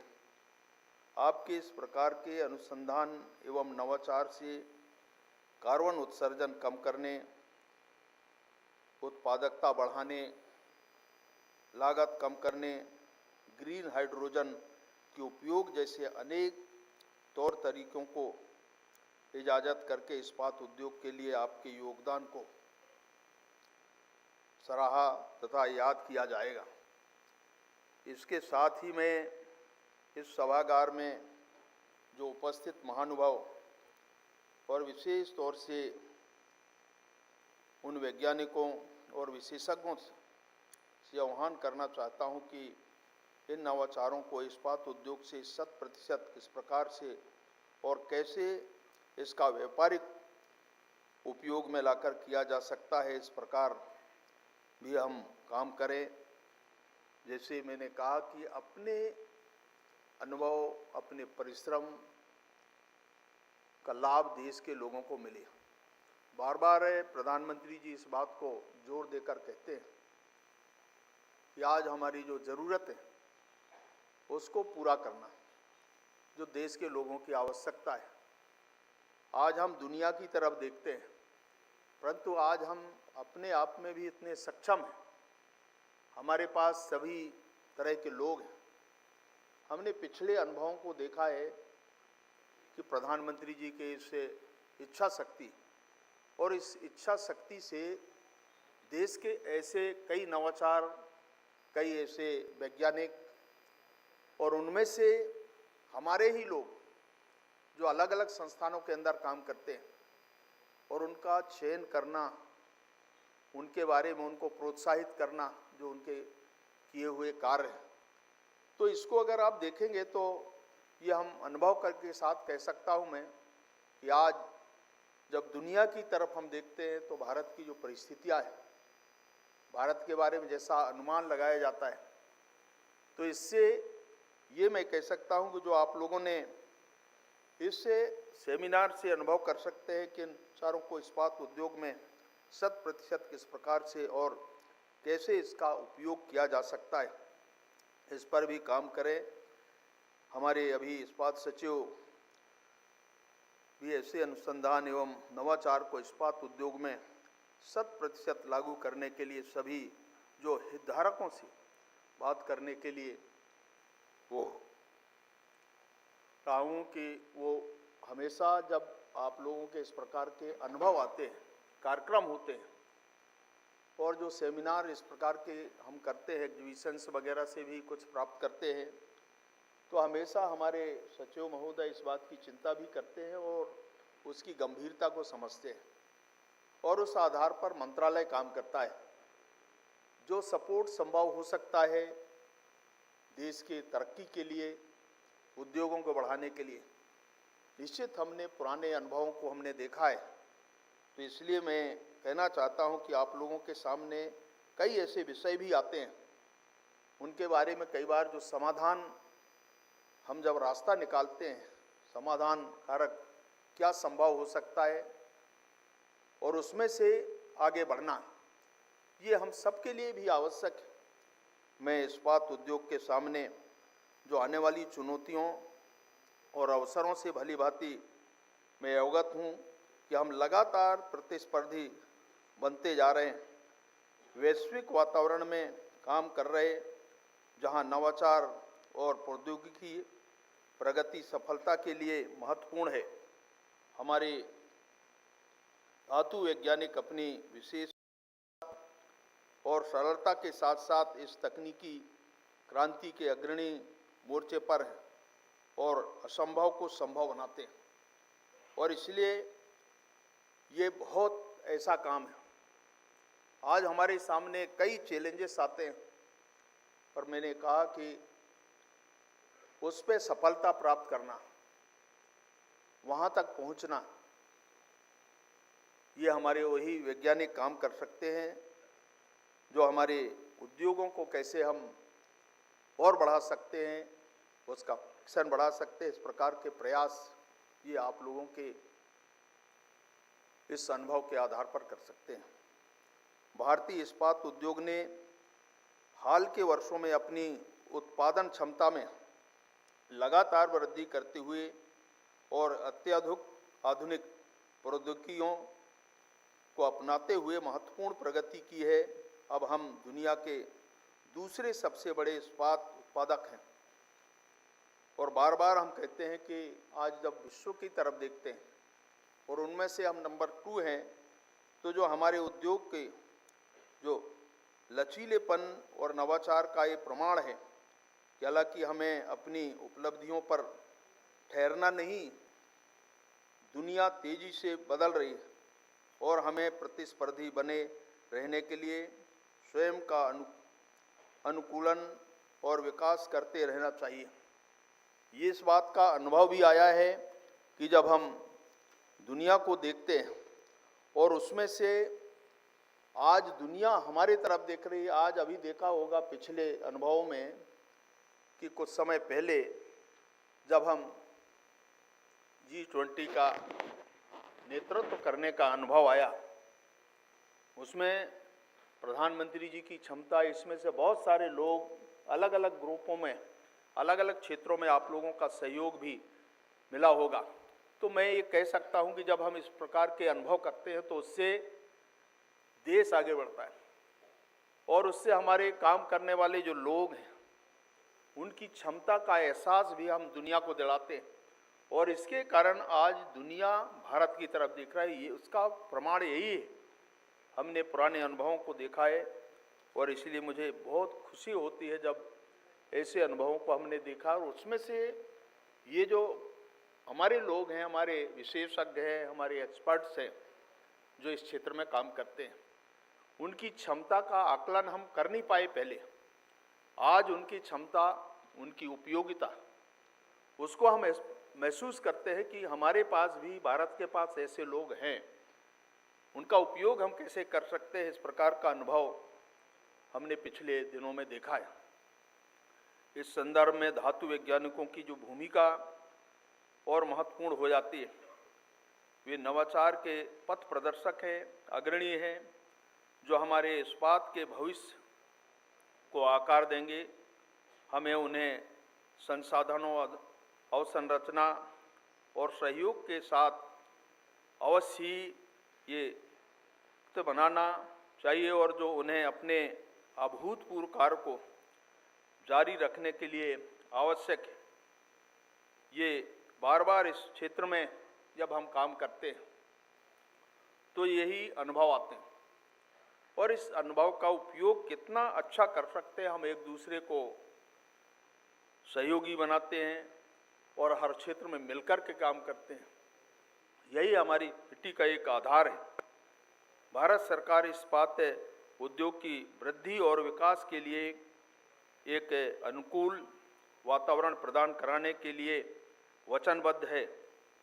पिछले 9 वर्षों में माननीय प्रधानमंत्री श्री नरेंद्र मोदी जी के नेतृत्व में हमारी सरकार ने इस्पात उद्योग के लिए निवेश को प्रोत्साहित करने, नवाचार को बढ़ावा देने और इस्पात उत्पादकों की प्रतिस्पर्धा को बढ़ाने के लिए कई नीतिगत पहल शुरू किए।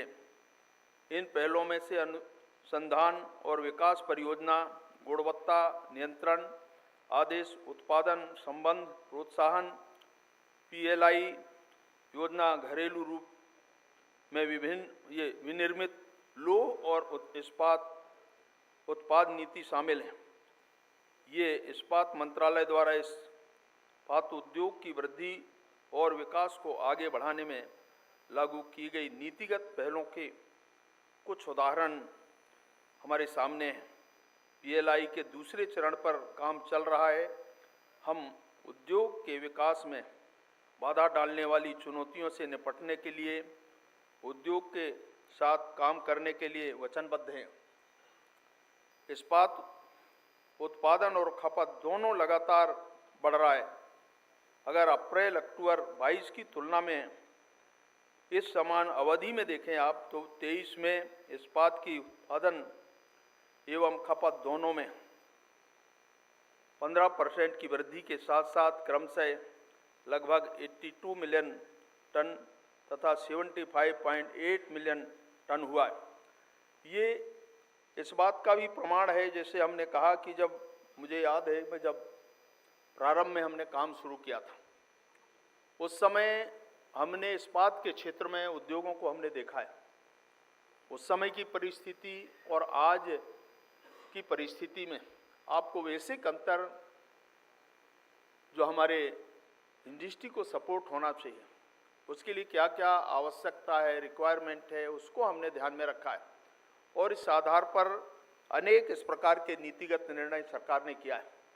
उसमें ये योगदान हम ये कह सकते हैं कि आज इसके कारण विशेष तौर से हमने सेफ्टी को भी लाई को इतना महत्व हमने दिया, हमने उस पॉलिसी को अडॉप्ट किया और मैं ये कह सकता हूँ कि जब इस क्षेत्र में हम देखते हैं तो वास्तव में बड़ा गर्व होता है देश के सामने और विशेष तौर से उद्योगों के लिए। और हम ये कह सकते हैं कि भारतीय इस्पात उद्योग तेज गति से वृद्धि कर रही। मुझे आशा है कि चालू वित्त वर्ष में कच्चे इस्पात का उत्पादन 140 मिलियन टन के आसपास होगा। इस्पात उद्योग एक स्थापित उद्योग है और इसीलिए हमें बाजार की प्रकृति और मांग को अध्ययन करने की ज़रूरत है। उसी के अनुसार इस्पात उद्योग के विस्तार एवं उत्पादन के तरीकों पर काम करने की ज़रूरत है। मैंने बार बार इस बात को जोर दिया है कि जितना आप इस क्षेत्र में अध्ययन करेंगे आप आगे बढ़ेंगे।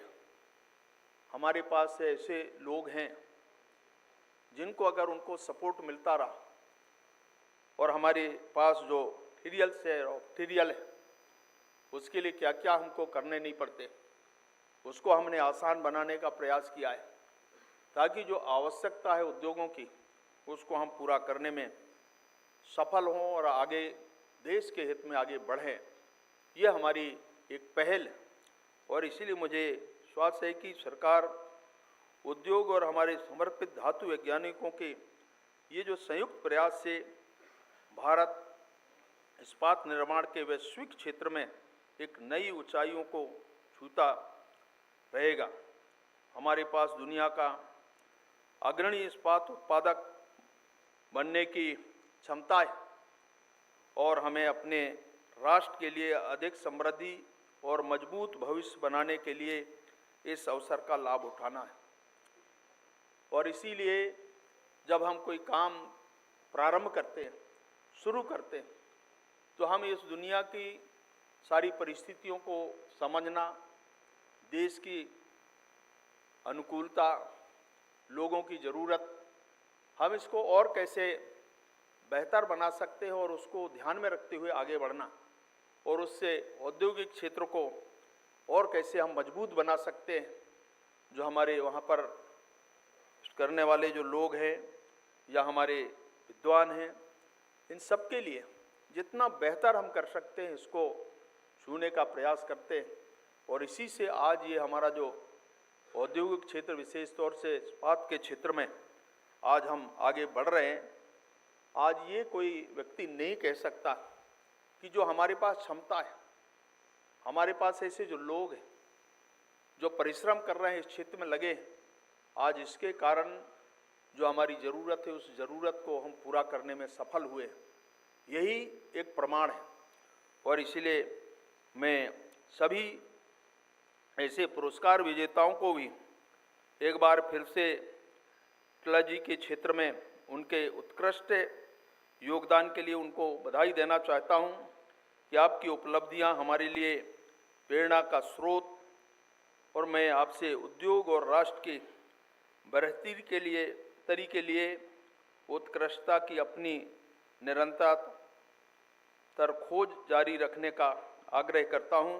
और मैं एक बार पुनः ऐसे हमारे उन सभी मित्रों को बधाई देना चाहता हूं कि जिनने वास्तव में इस क्षेत्र में अभूतपूर्व सफलता हासिल की है, ताकि इसको लेकर के हम आगे बढ़ें। और यही हमारे इससे पूरे एम का जो हमारा 27 जो टेक्निकल मीटिंग्स आप लोगों ने किया है और इसकी पहचान की है और ऐसे लोगों को पुरस्कृत करने का फैसला किया है, मैं उन सभी हमारे इसको लिस्ट को 2022 के लिए जो आप लोगों ने चयन किया है, मैं उन सबको एक बार पुनः बहुत बहुत शुभकामनाएं देता हूं, बधाई देता हूं और इस पूरे मिलन की सफलता की शुभकामनाएं करता हूं। आप सबको धन्यवाद, नमस्कार।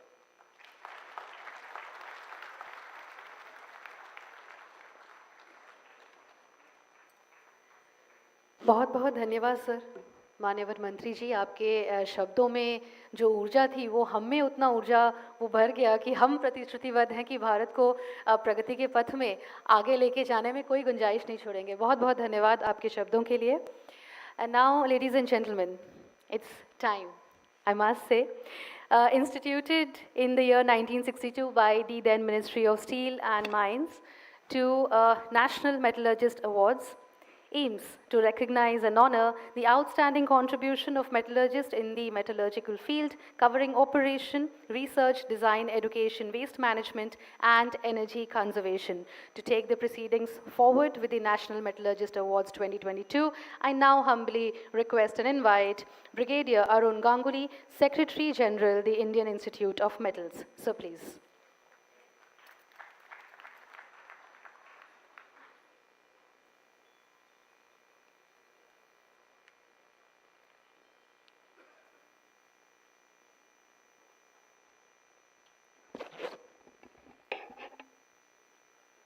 Good evening, ladies and gentlemen.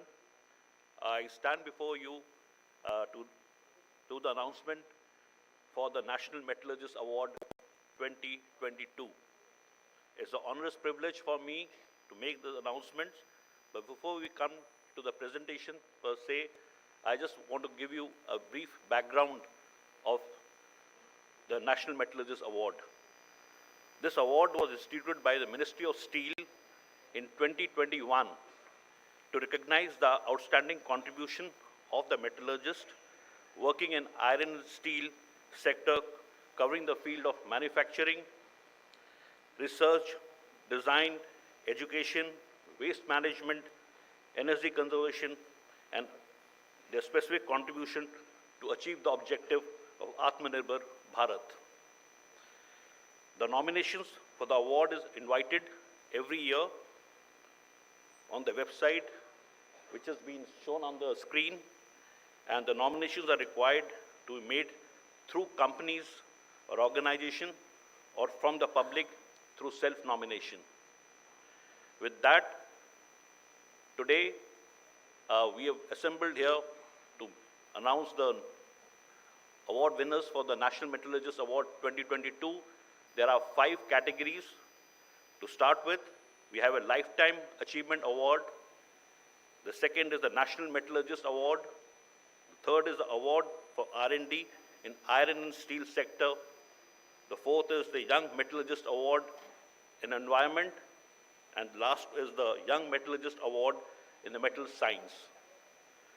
Now I request the Honorable Union Minister for State for Steel and Rural Development, Shri Fagan Singh Kulaste, to do the honors of presenting all the NMA 22 awards to the recipients. I also request Mr. Satish Pai, the President of the Indian Institute of Metals, to escort the Minister to the front of the stage.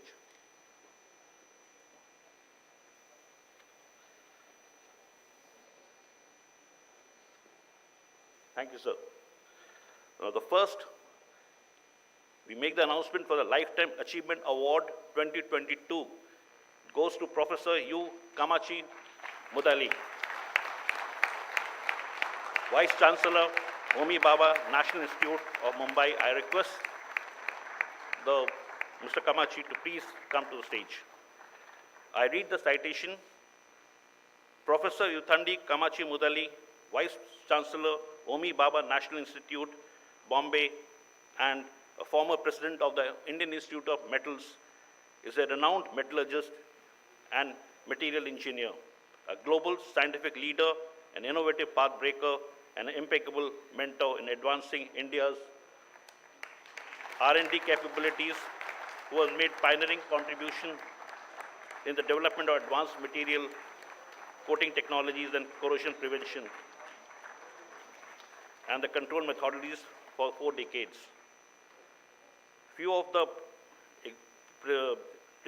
exemplary contributions of the professor are in the stellar research in the field of advanced special materials, championed never before innovations in the materials and corrosion engineers, and taken over the mantle of various Indian think tanks. Phenomenal work he has done in the field of corrosion science, technology, engineering with 12,000 citations. He salvaged several Indian nuclear, chemical, and allied industries on matters relating to cost saving and production-oriented metallurgical and corrosion-related problems. Remarkable work in the material selection, design improvement, quality fabrication, and the sustained performance of various components for the fast breeder reactors and associated fuel cycle facilities for the Department of the Atomic Energy for Kalpakam. Thank you, sir. Thank you very much. Now I request the next award winner, the National Metallurgist Award, Dr. Debashish Bhattacharya, Vice President, Technology and New Material Business in Tata Steel Limited. I request Dr. Debashish Bhattacharya to come on the stage. So, let me read the citation. Dr. Debashish Bhattacharya is the Vice President, Technology and New Material Business in Tata Steel Limited, is a leader in development of sustainable technologies and materials. Few of his commendable work and notable contributions has been in the technology development span. Areas include mineral beneficiation, value for waste of mines and industrial plants, storage of utilization of green hydrogen, carbon dioxide capture and utilization, application of artificial neural networks in process control, and novel process for coating. Setting up pilot plants where there has been a carbon capture and usage of hydrogen has been in the large scale, especially in the blast furnace. High value carbon for battery anodes has been developed from a coal tar pitch, a byproduct of the coke making machine. Under his mentorship, the team are working to upgrade low-grade ores and the waste material to obtain high-value electrical vehicle battery cathode material. He has developed businesses from scratch in advanced composite, advanced ceramics, and graphene. In 4 years, Dr. Bhattacharya initiated and scaled up the business in these materials from zero to around 500 crores in the annual revenue. He did his PhD from the Cambridge as a Nehru Cambridge Fellow, and he has been 2 postdoctoral research assignments, one at Rolls-Royce Technology Center at Cambridge and the other at University of Birmingham, UK. Thank you, sir. Now the third award is our R&D in the iron and steel sector goes to Dr. Rameshwar Shah. He is the General Manager, Research and Development Department, JSW Steel Limited, Vidyanagar. Dr. Rameshwar Shah, Manager, Research and Development Department, JSW, has been in the forefront in developing and implementing numerous process improvements and technologies for the JSW steels.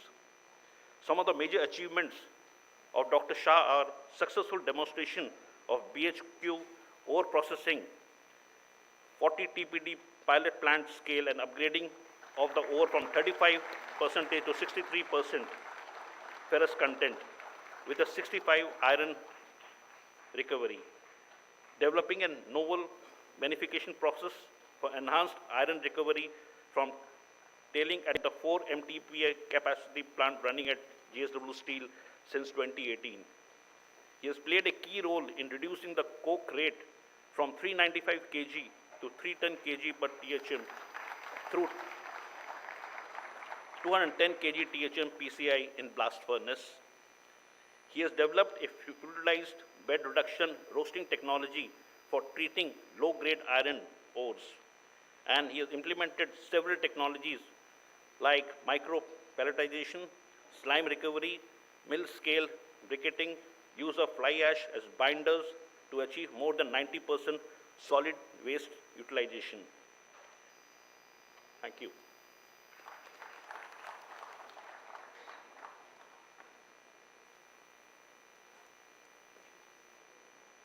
The next award is the Young Metallurgist Award 2022 for Environment, and the award goes to Dr. Niloy Kundu, Principal Researcher, Tata Steel Limited, Jamshedpur. He is a visionary researcher in the field of sustainable future development with a zero carbon emission. His focus area of work has been carbon capture, utilization, and storage. Few of his remarkable contribution has been involvement in establishing 5 TPD carbon capture plant from blast furnace network and utilization of carbon dioxide through catalytic route. Involvement in the plant trials for separate and recover oil from a CRM scum. Involvement in the wastewater treatment and recovery of magnetic nanomaterial from CRM waste. The nanomaterials will be used as a magnetic virological fluid and can be used in the medical devices and in the automotive industry. Achieving a net zero emission in the line with the Tata Steel aspirational goal of achieving less than 2 tons carbon dioxide per TCS emission by 2025, which is based on India's stated long-term goal of reaching net zero by 2017, and the formulation of different surfactant assemblies and their dynamic properties using microscopic and spectroscopic tools. Thank you, Dr. Niloy Kundu. And we come to the end, the Young Metallurgist Award 2022 in Metal Science. It goes to Dr. Agilan Muthu Manikam. He is a scientist, grade SE in the Vikram Sarabhai Space Center at ISRO. Dr. Agilan Muthu Manikam, scientist, grade SE in Vikram Sarabhai Space Center, ISRO, Tiruvananthapuram, has made a significant contribution in the field of welding and joining of aerospace material related to the research and realization of satellite launch vehicle structure and parts.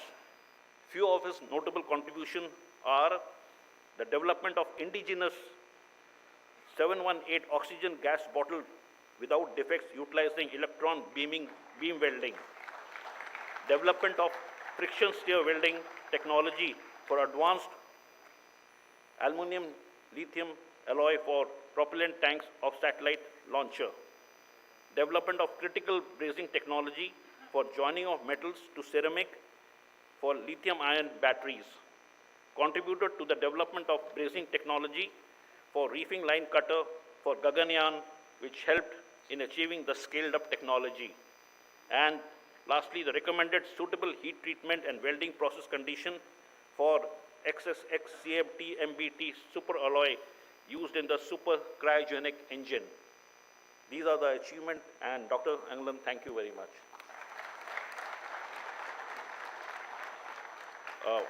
Now, this I would request Minister and the Secretary, please be seated. And I'll request the award winners to come as I call their name and give the acceptance speech.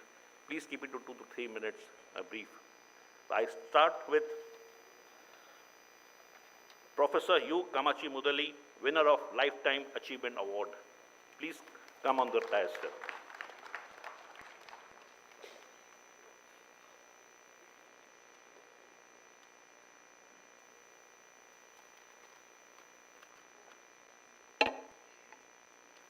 Good evening, Honorable Minister of State for Steel and Rural Development, Secretary Ministry of Steel, Industrial Advisor Ministry of Steel, President, Vice President, senior colleagues of IIM, former presidents, council members, chapter office bearers, members of IIM, ladies and gentlemen, fellow delegates, press and media. I am greatly honored today by receiving this award from the Ministry of Steel, Government of India, for the lifetime achievement contribution in the field of metallurgy and materials engineering. While receiving this award, I feel greatly honored, and it is not my individual contribution. There are hundreds of people behind me who made me to achieve this contribution and receive this award. I begin with my teachers who have taught me. Still I have even today contact with some of my teachers, old teachers, from the government high school Andiyur in Tamil Nadu, Sikaya Naikar College, Erode, Coimbatore Institute of Technology, Coimbatore, PhD College of Technology, Coimbatore, and Indian Institute of Technology, Bombay. In both these institutions, I became distinguished alumni subsequently. In 1984, I joined the Indira Gandhi Center for Atomic Research, Kalpakkam, Department of Atomic Energy. And I was very fortunate to work with Professor C.V. Sundaram, Dr. Placid Rodriguez, Dr. Baldev Raj. All of them are the former directors and former presidents of IIM. This was the great turning point in my career, particularly interacting with Dr. Rodriguez and Dr. Baldev Raj. And they introduced me into IIM. They introduced me into many innovative science, technology, and engineering contributions. I'm also very proud to call my mentors and guides, Sri J.B. Jnanamurthy, Dr. H.S. Katak, Dr. R.K. Dayal, Dr. T. Jayakumar, Dr. K.B.S. Rao, and all the colleagues of the Metallurgy and Materials Group, Material Chemistry and Metal Fuel and Chemistry Group, the Reprocessing Group, particularly the Corrosion Science and Technology Division and the Reprocessing R&D Division, former and present colleagues. In 2017, I was promoted as the Chief Executive of the Heavy Water Board, and I was given the responsibility to operate 7 different plants located throughout the country, and I had done this for 3 years successfully. For the first time, 2 plants made historical production of heavy water, which is a critical material required for the operation of the pressurized heavy water reactors, the first stage of the power generation program by nuclear route. I was also involved in seeing the result of the production of oxygen 18 enriched water, which has a very great use in the healthcare sector. For the first time, the nuclear grade sodium was produced during my tenure, which has great application in the phosphated reactor program. I was also involved in the development of boron enriched 50% carbide pellets for the phosphated test reactor. And many other several deuterated compounds are produced, which are all useful for the society, industry, and healthcare. I recall all the contributions of my colleagues who made me to achieve this proud moment today. In 2020, for a short while, I was at the IIT Madras, Indian Institute of Technology Madras, as the honorary professor of practice, and I thank my colleagues, Professor Kamaraj, Professor Srinivasa Rao Bakshi, and Professor Ravi Kumar, who made me to contribute whatever possible during this tenure. Subsequently, I became the Vice Chancellor at the VIT Bhopal in 2021 March, and I was fortunate to get the mentorship of the Honorable Chancellor of VIT, the Vellore Institute of Technology, Dr. G. Viswanathan, and the Vice President, Mr. Shankar Viswanathan. I could learn the academic processes in an university with more than 10,000 students located at Bhopal. In 2023, this year, May, I was re-employed by the Government of India after superannuation in September 2020 as the Vice Chancellor of the Homi Bhabha National Institute, a deemed university which is affiliated to the Department of Atomic Energy And then I'm very proud, and thanks to the support and the mentorship from the Secretary, Department of Atomic Energy, the Chairman Atomic Energy Commission, Professor A.K. Mohanty, who will be here tomorrow, and the Honorable Chancellor, Dr. Anil Kakotkar, with the former Secretary and the Chairman of Atomic Energy Commission, and all my colleagues, Dean, Registrar, and Associate Deans, and all the colleagues at the Central Office of the HPNI. Since 1984, I have been associated with IIM. IIM gave me a turning point at several points of my career. IIM gave me a great networking in the whole country. Otherwise, I would have been a small scientist just working at a remote location. It gave me professional growth. It gave me collaboration possibilities. It gave me leadership. And I owe a lot to IIM, and I could serve to IIM as the former president during 2019 to 20. Coming back to my personal level, I am grateful to my parents and my uncle Sri Subban for giving me the possible best education that I could get in my life. And I am greatly owe to my wife, Dr. A. Sivagami, who is here, and she is the principal and professor of an engineering college, and my son, Sri K. Purna Santosh, Ms. K. Samyukta, and my daughter-in-law, G. Saranya, who all spare their valuable time for me to contribute to my professional field and also to the societal activities. My dear colleagues, before I part away, I have two messages. One message to all those who are contemporaries to me and my seniors here. I am here, standing here, God willing, and fortunate to receive this award and feel very proud. But I know that as many of you here, my contemporaries and seniors who are sitting here deserve this award much more than me. But it is my humble acceptance that today I got, by God willing, this chance. And let us work together, continue to work together, and continue to bestow me in all my endeavors. I am also having a message to my junior colleagues and the students here. Tomorrow will be yours. Work hard and contribute to the growth of metallurgy and materials engineering in our country. You will definitely stand like me here in one day in the future and receive such kind of awards that is very prestigious. This is the message that I want to tell my younger colleagues. Finally, I would like to thank the Ministry of Steel, Government of India for honoring me, and the juries associated with selecting me, and thanks to IIM for providing this platform. Thank you very much.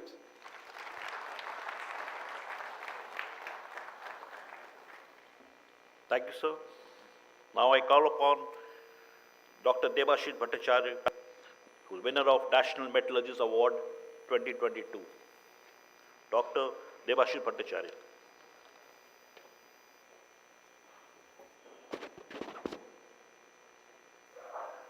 Honorable Union Minister of State for Steel, Sri Fagan Kumar Kulastiji, Secretary of Ministry of Steel, Sri Nagendranath Sinhaji, Mr. Satish Pai, President IIM, Professor B.S. Murthy, Vice President IIM, Sri S.S. Mohanty, Sri Singh Ji, Bibhu Mishra Ji, Brigadier Ganguly, and seniors, mentors, eminent personalities in the audience, my colleagues. I'm extremely grateful today. I'm extremely grateful to the Ministry of Steel for considering my candidature and considering me fit for the National Metallurgist Award.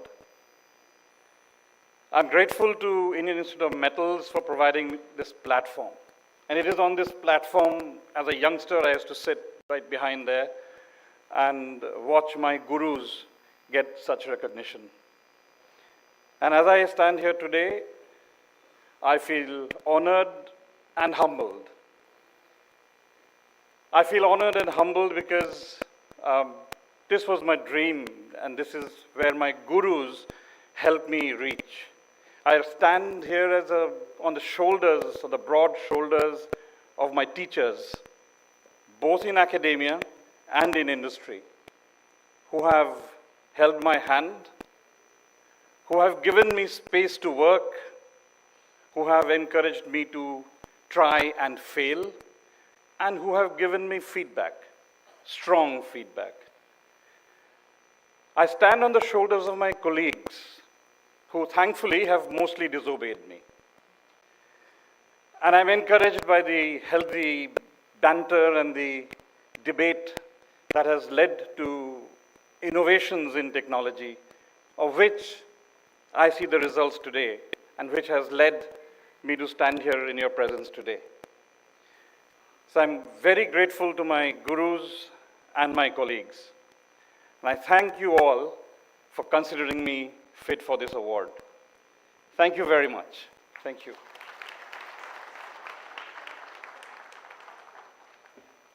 Thank you, sir. Now I request Dr. Rameshwar Shah, winner of award for R&D in iron and steel sector, to please come and give his acceptance speech.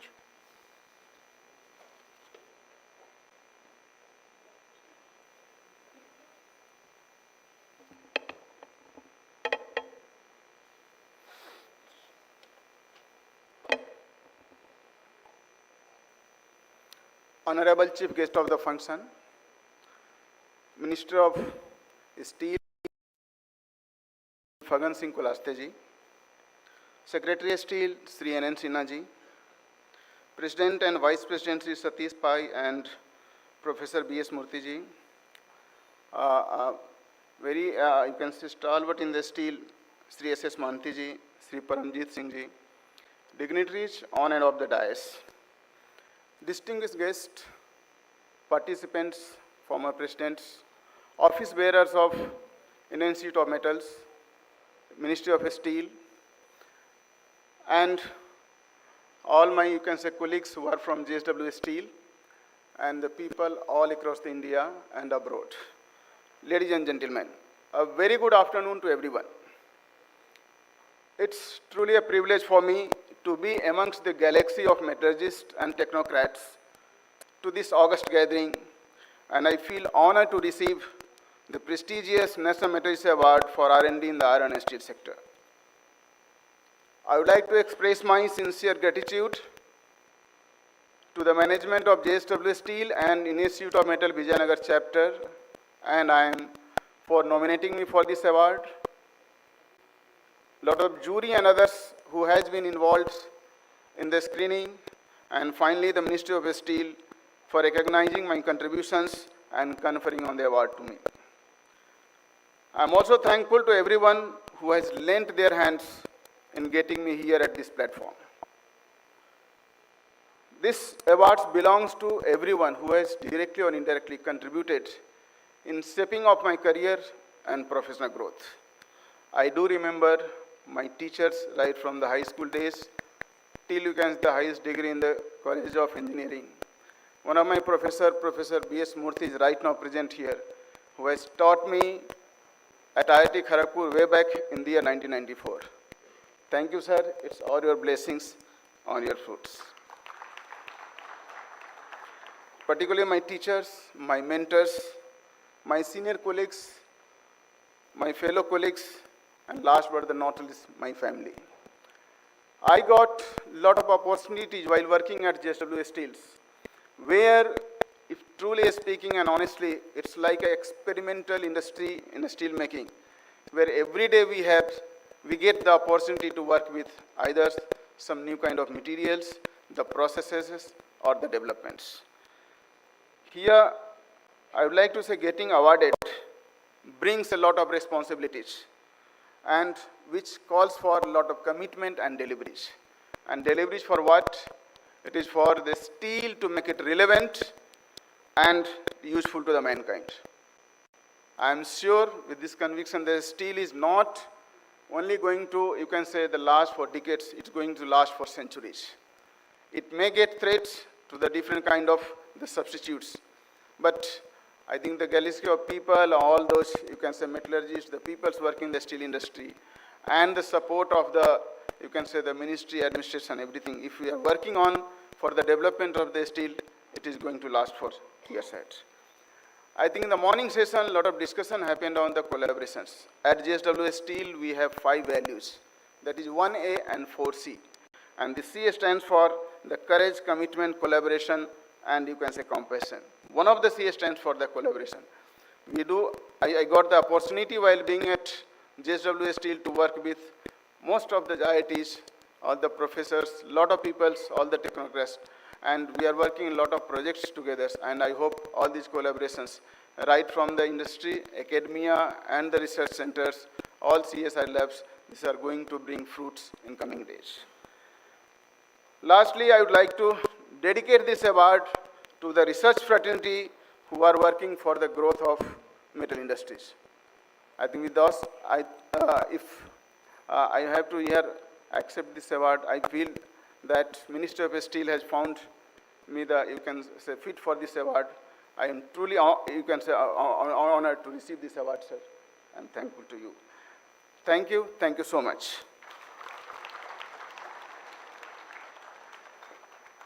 Thank you. Now call upon Dr. Niloy Kundu, Young Metallurgist Award 22 for Environment. I request, please keep the explanations short because we are running short of time.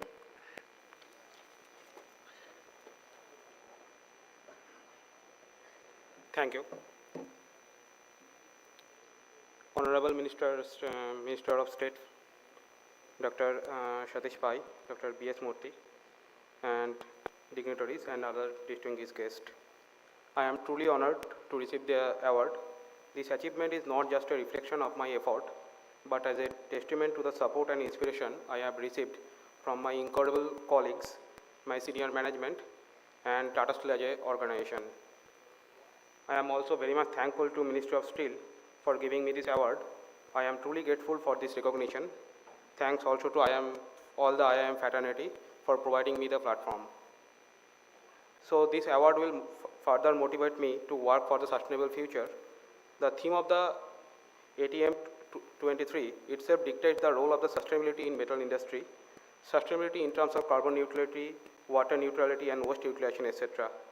So let us be stewards, not exploiters, and dance with the rhythm of ecological balance. Thank you.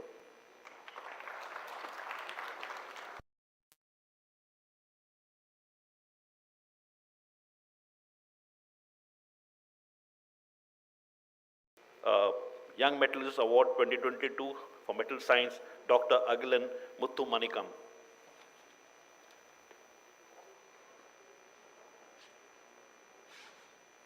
Ladies and gentlemen, good evening. I am truly honored to receive this National Metallurgist Award in Young Metallurgist Metal Science category. And I profusely thank my teachers, my mentors, and my colleagues at BSSC ISRO. And I would like to thank my family who stood with me during ups and downs. And it's more satisfying to receive this award in front of my family. And my son is here. He's more excited than me to receive this award. I dedicate this award to my family. Thank you.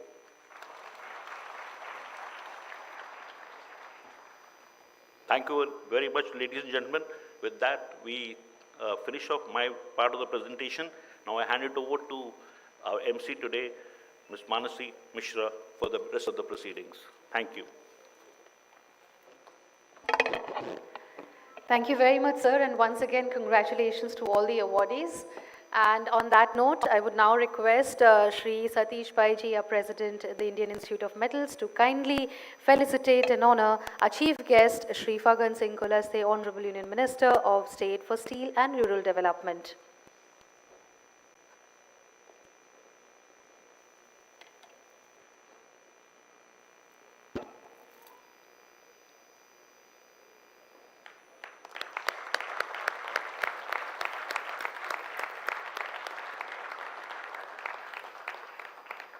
Thank you very much. And now I would humbly request Professor President of the Indian Institute of Metals to kindly felicitate and honor our guest of honor, Shri Nagendranath Sinha, Secretary, Ministry of Steel.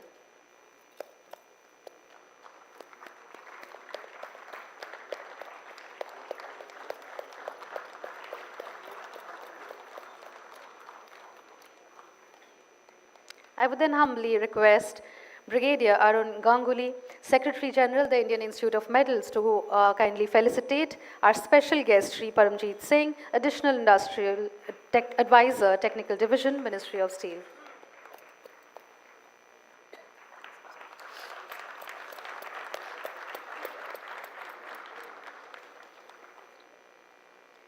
Thank you very much. With that, to propose the vote of thanks, I would request Shri Bibhu Mishra, convener IMATA 2023, organizing committee. Sir, please.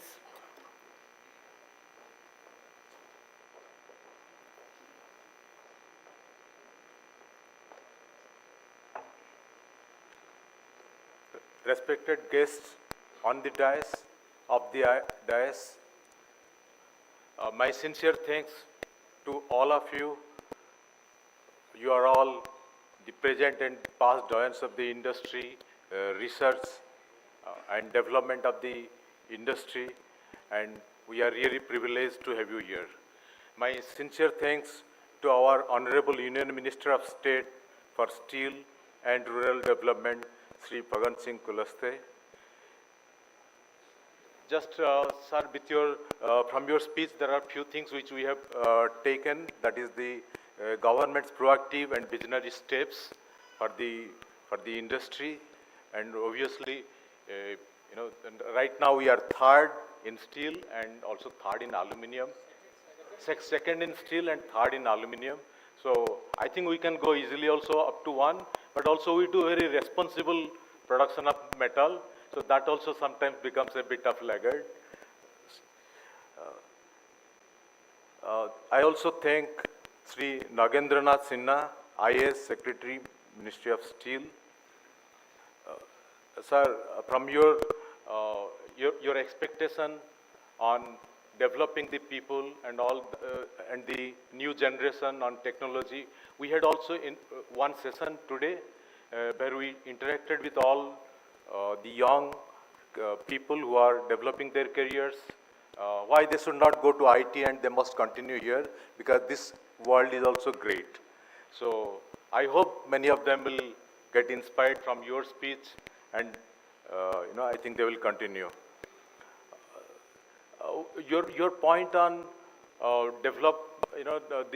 take the knowledge from ferrous to non-ferrous, that is something. It happens a little bit in our IIM conferences. We have got the advanced sessions where we talk about the various developments, and because there are so many parallel sessions, many people, they go from one to the other, and that is how they get exposed to this. But I think, yes, we need to have a lot of systematic development on this. Here we are having almost 300 plus technical papers just on the advances which are happening, and that will be quite helpful. We are also thankful to the ministry that the NMA awards, they are also backed with IIM ATM, and that way IIM ATM 2023 is great. Congratulations to all the winners, Dr. Kamaji Mudli, Devasis, and all others who have who had the privilege that, you know, their hard work is so publicly and in a very systematic manner it has been awarded. And on top of all this also, I will thank this audience. You are amazing, you are doing a great job. Still you are all alert, and that inspires the convener. Thank you.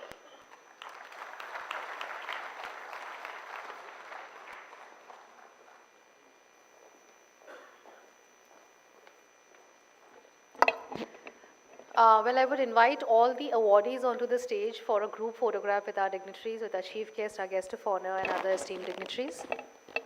Invite all the awardees to please join us on stage.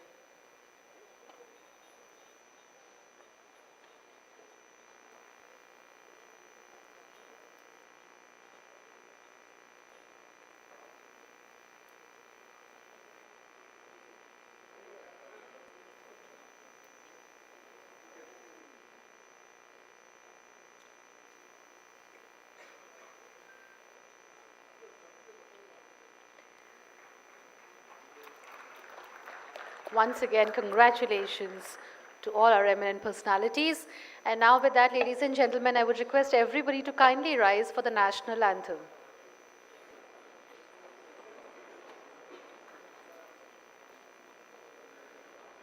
Jana Mana Adhinayak Jaya He Bharat Bhagya Vidhata Punjab Sindh Gujarat Maratha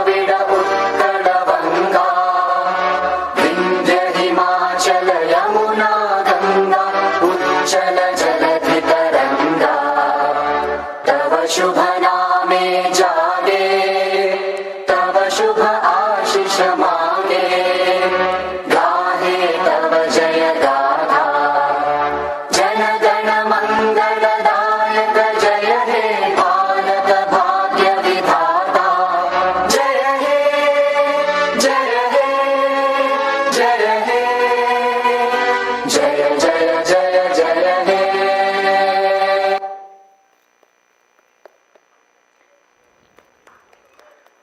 Thank you very much. With that, we conclude the National Metallurgist Awards 2022. We will break for tea, a short 15 minutes tea break, and sharp at 5:45 p.m. we will be starting with our plenary lecture by Dr. Subodh Kumar Das.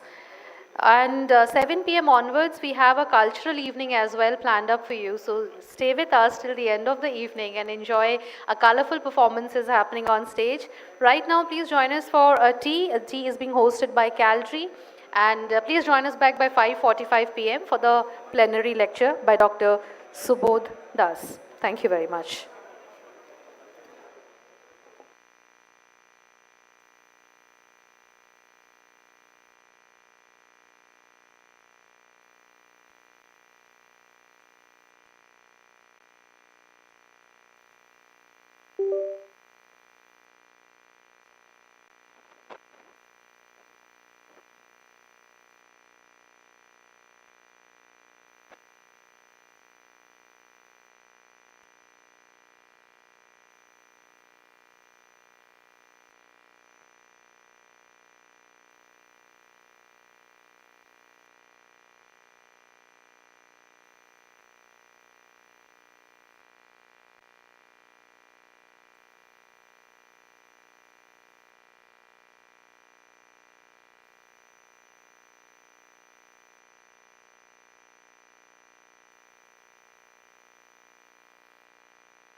Hello, hello, hello, hello, hello. Sound ta dabo online ro sound ta dabo. Nine. Can you hear me? I'm here. Hello. Oh, sorry. Hello. Yes? Sir, can you hear us? Yeah, I can hear you. Can you hear me? Yes, sir. Yes, sir. And let me know, how do I move the slides up and down? Dr. Sabat Kumar, you can use your share the screen. Okay, you'll have the slides, right? Yeah, we have the slides. We have the slides. Can you move it up and down, or how do I do that? Slide. Okay, so we'll load the slides here. Fine. Yeah, load the slide. Okay. And then how do I move it? Okay, so then you can tell next so that we can go to the next slide. Fine? Okay. Okay, fine. Great, Okay. great. Thank you. Yeah, load it and I'll say next.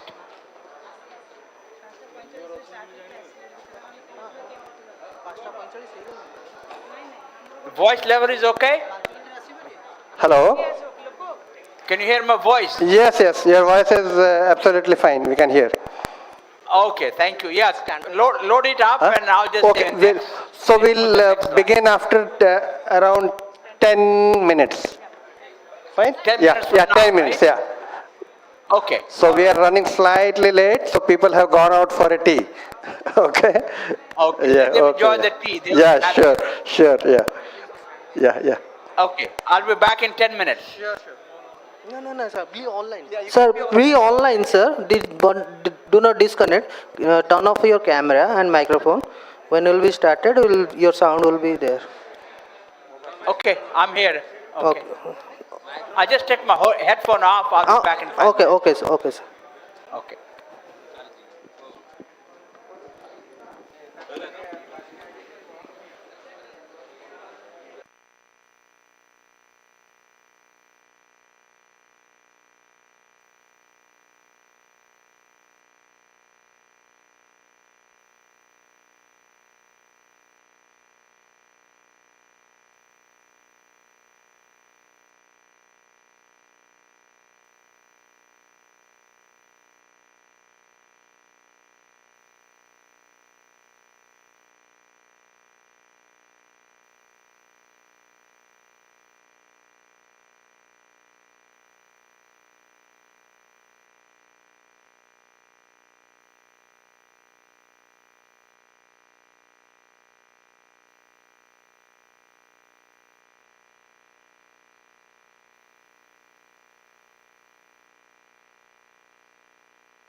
Hello?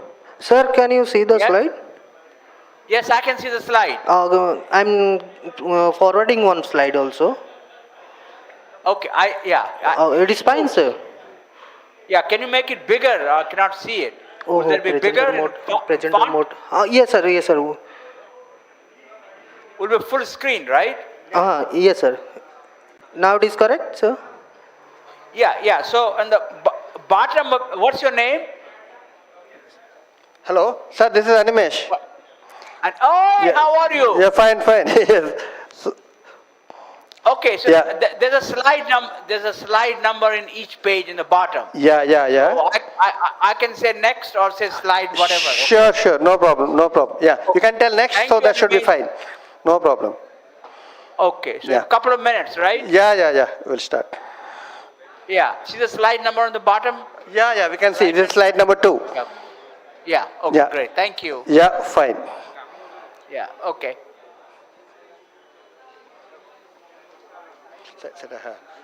Pen drive कर दियो हाँ copy कर दीजिए हाँ sir कह देना please be stand by हाँ से रजिबे कह दियो मन से बुझी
come from the tea break because we have a wonderful session by Mr. Subodh Kumar Das.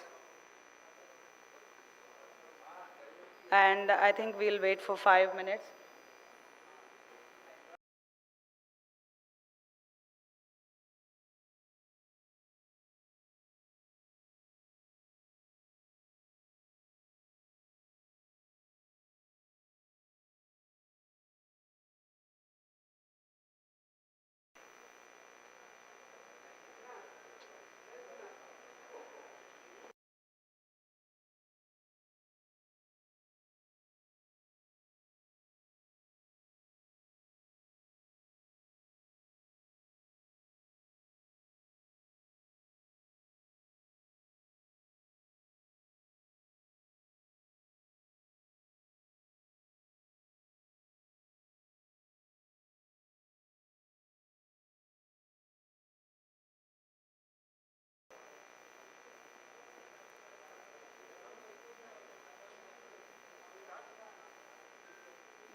So as we wait for the other dignitaries to join us, I would like to give a small brief about Mr. Subodh Kumar Das.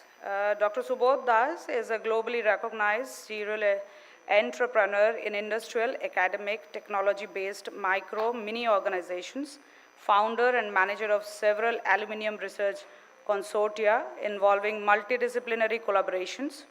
He has spent 45 plus years in the global aluminium supply chain from mine to market with diversified experiences, and in the manufacturing sector for 25 years with industry majors such as Alcoa and Logan Aluminium, JV owned by Novelis, and Tri-Arrows. He has academic expertise spanning 8 years at the University of Kentucky, Lexington, Kentucky. Dr. Das is currently managing Phoenix LLC, a high-impact entrepreneurial company serving global primary fabrication and scrap-based aluminum and light metal industries, founded by him in 2000. He has been handling research and development projects with REMAD Remade in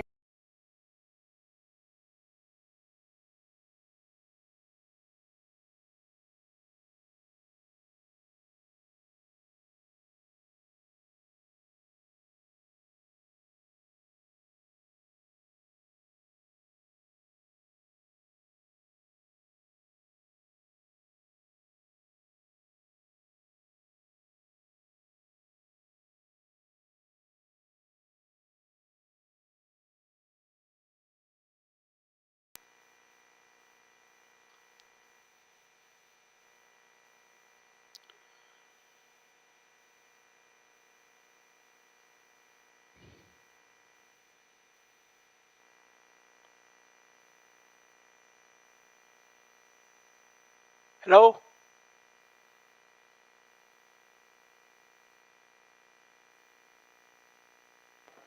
Yes, Dr. Das, you are audible.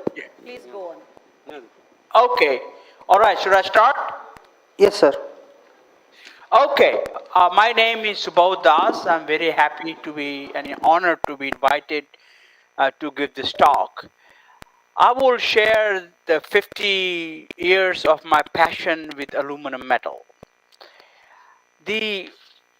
My main theme is that we all want low carbon aluminum, but we're kind of fixated on energy source, especially hydro energy. There's more to aluminum sustainability beyond low carbon aluminum coming from hydro aluminum or renewable energy. There are other significant parts of the sustainability that needs to be addressed, answered, and incentivized for us to call our metal totally sustainable. For example, can you go back one?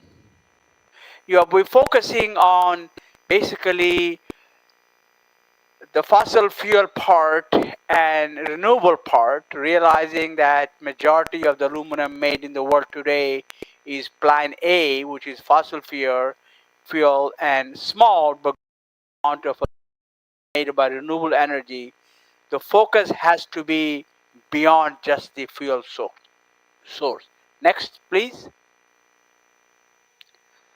Okay, the reason I bring it up, about 68 million metric tons of aluminum made a year in the world.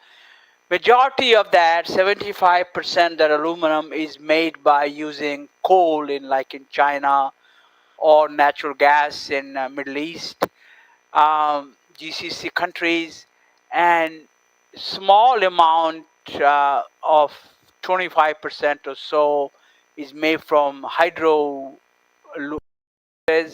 mostly in North America, but mostly Canadians and maybe Brazil and South America and maybe Russia. But beyond those three reasons where hydro power is, and majority of the aluminum is either made by coal.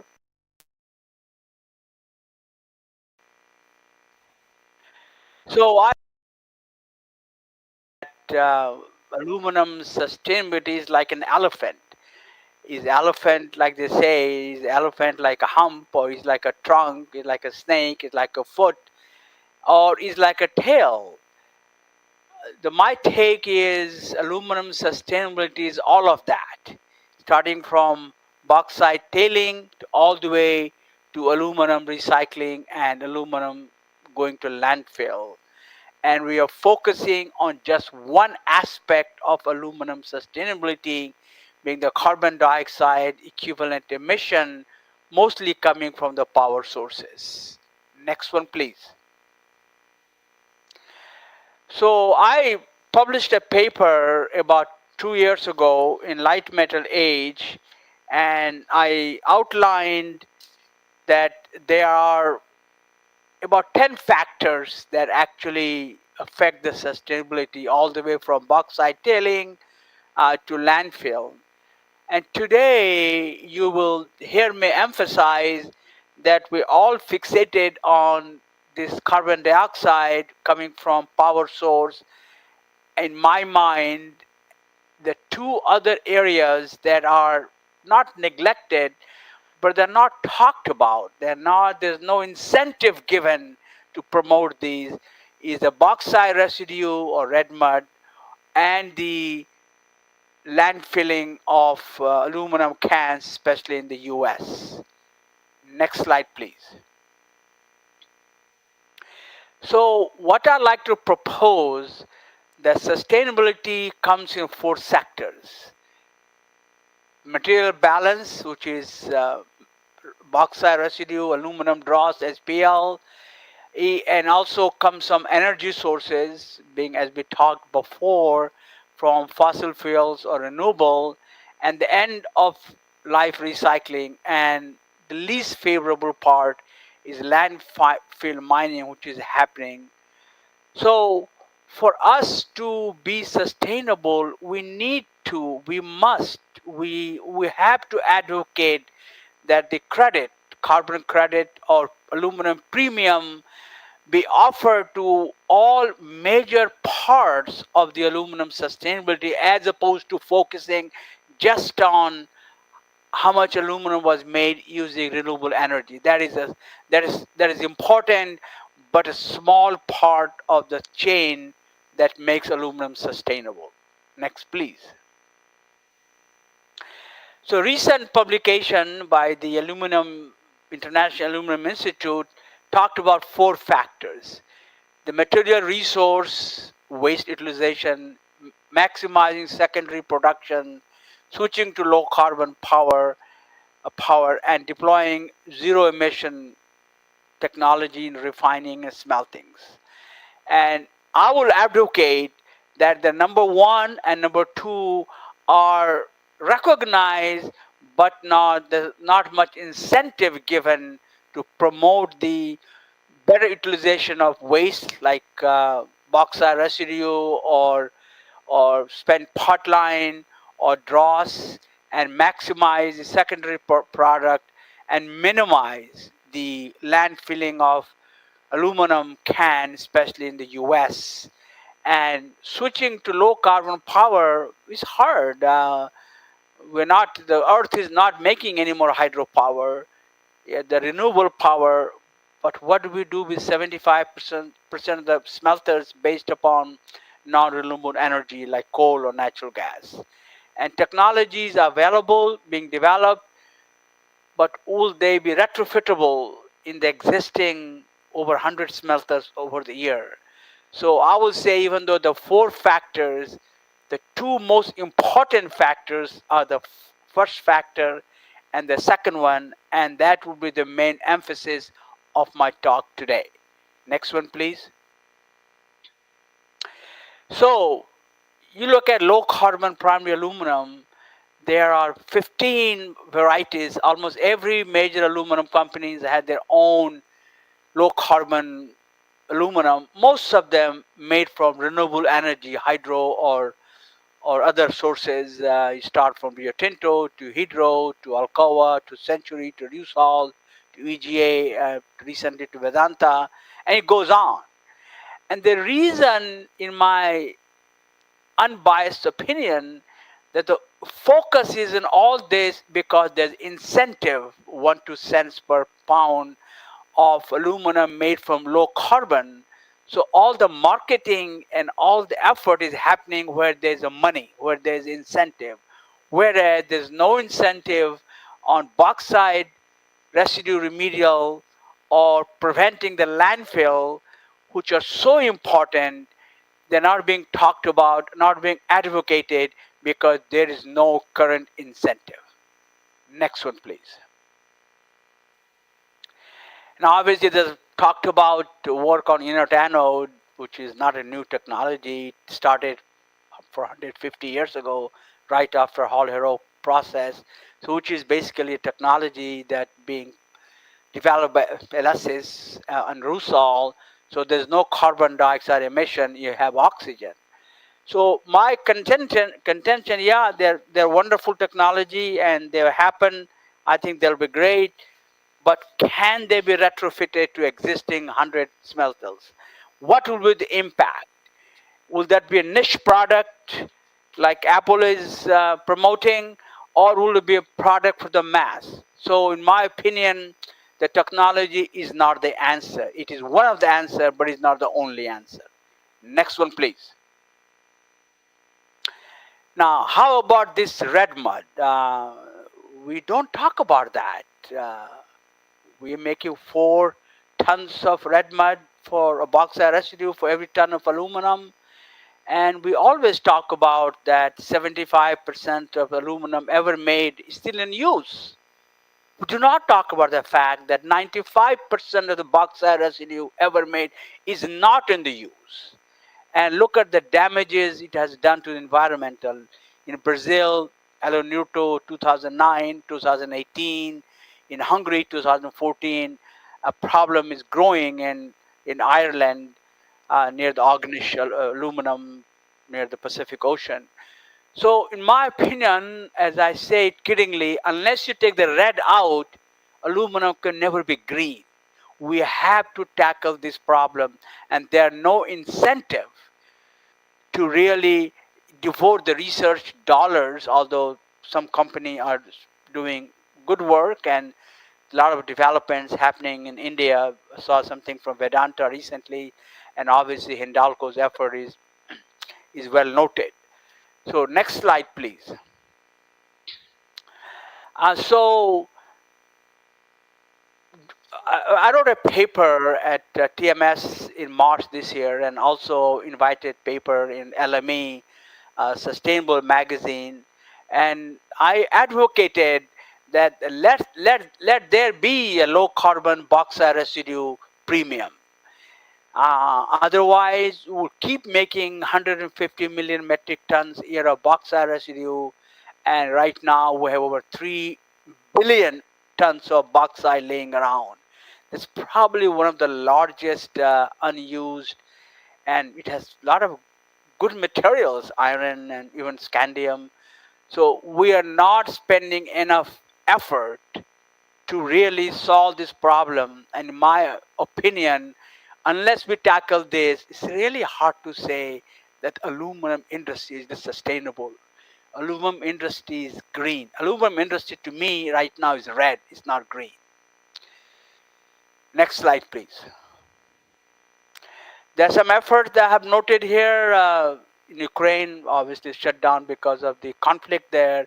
The Greeks have some effort, and India, Hindalco, has effort, 1.2 million metric tons used for bauxite. So these are all very commendable effort by UAE and Australia and Aeronuto by Hydro, but they are really sparse.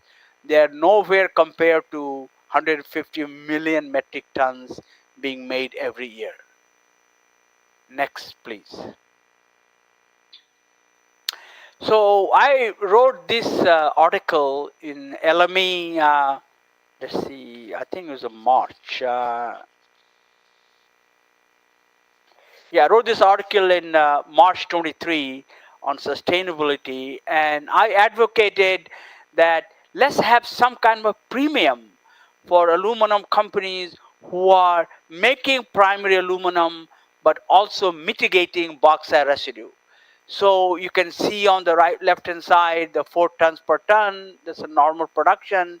So I propose that if a company is making 1 ton of primary aluminum and they're mitigating 1 of the bauxite residue,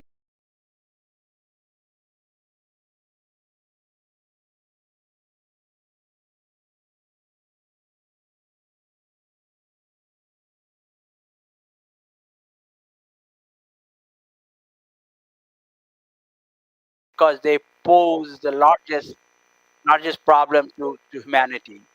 And so why is this important? Well, let's say we talk about $5 per metric ton premium. We're making 60 million metric tons. That's $300 million per year that could be made available to do research, development, deployment, advocacy for bauxite.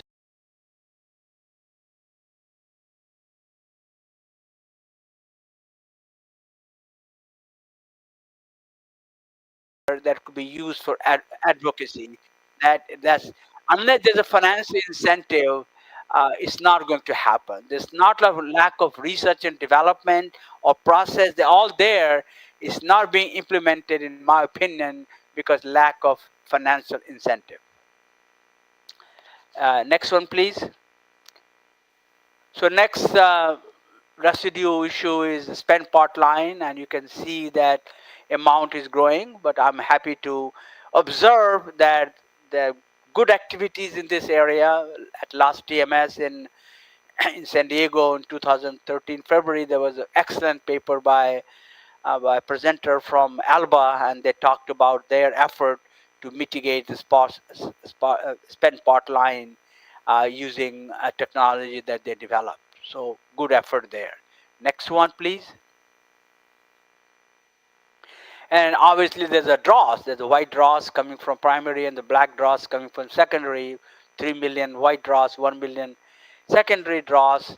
And majority of, there's a lot of good technology being developed, and I note that they're being implemented globally, but yet quite a large amount of aluminum dross, 3 million metric ton of white dross, or 1 million metric ton black dross is being landfilled. So this is not something very desirable, and unless there is incentive that if you prevent 1 metric ton of dross going landfill, here's the incentive. Will result into research dollars, advocacy, and plant equipment to make that happen. Next one, please. The next topic I want to talk about is the end of life recycling. Now here, in automotive recycling, which is the largest sector, news is good. Over 90% of the aluminum in automotive sector is being recycled. News is also good in beverage cans in most countries. Brazil is 100% recycled. It's not that good in US, where 45%, over 1 million metric ton of used beverage cans are being landfilled every year. There's a lot of aluminum made from the best bauxite in Africa, to use the highest technology aluminum refining, to use the inert anode technology to make low carbon aluminum with the highest, best ever technology, and then use that aluminum to make beautifully decorated aluminum cans with 7 inks and all the marketing message, and more than half of them are being discarded and landfilled. That is, to me, one of the sad stories of aluminum recycling. Next one, please. And my estimate is that at the LME price of $2,000 per metric ton, which is now, in the US, we have about $1 billion going in landfill every year. Now, for maybe 8-9 months ago, when the LME reached $4,000 per metric ton, that number was $2 billion going in landfill every year. Now, Brazil, obviously, the world champion, 100% recycled. Most part of the world is good or getting better. US is one exception where it hovers around 45% for a long time.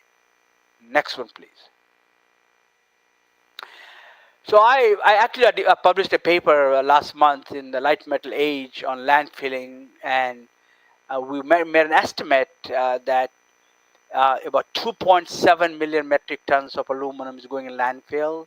And based upon the estimates from EPA and our own research, we have about 90 million metric tons of aluminum in US landfills.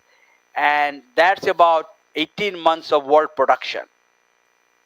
That's like two to 4 smelters every year making aluminum just going to landfills.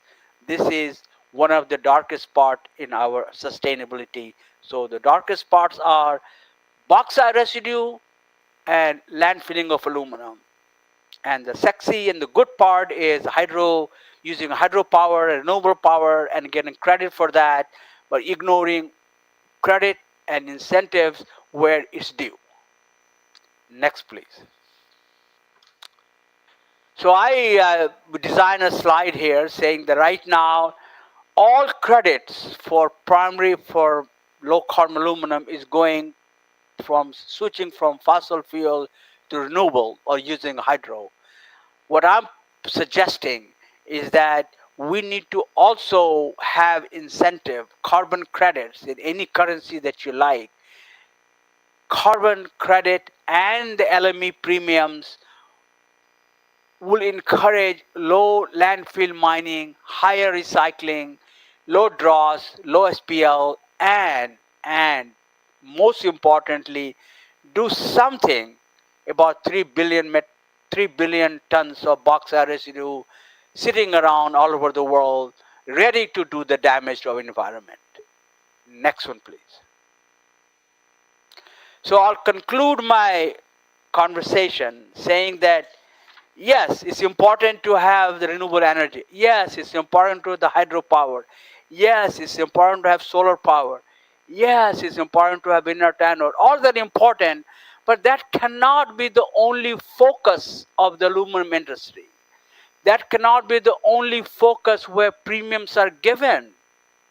The premiums and incentive need to be given where it is most needed. The bauxite residue, dross recovery, SPL, and preventing landfill.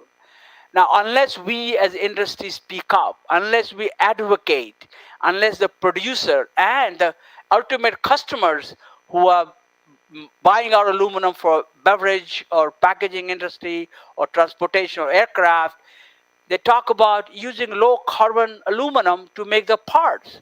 But all low carbon aluminum have a high bauxite residue issues and high landfill issues. Unless we solve those problems, how can we say we are really truly green aluminum, except for marketing purposes? Next one, please. Next slide, please. So that was my passionate talk. Let's do something about the preventing the landfill and recycling rate of used beverage cans in the U.S. and the bauxite residue that every pound of aluminum making 4 pounds, and the effort needs to be accelerated, advocated, and enough incentive has to be given in terms of either LME premium or the carbon credit to provide incentive to solve the problems that is building. Thank you very much for your patience and your listening, and I'm ready to answer any question that you may have. Thank you very much, Dr. Das. It was very enlightening the way you have mentioned about the alumina and recycling, and I think our august delegates and audience here has been enlightened by your talk, though it is very late for you and this.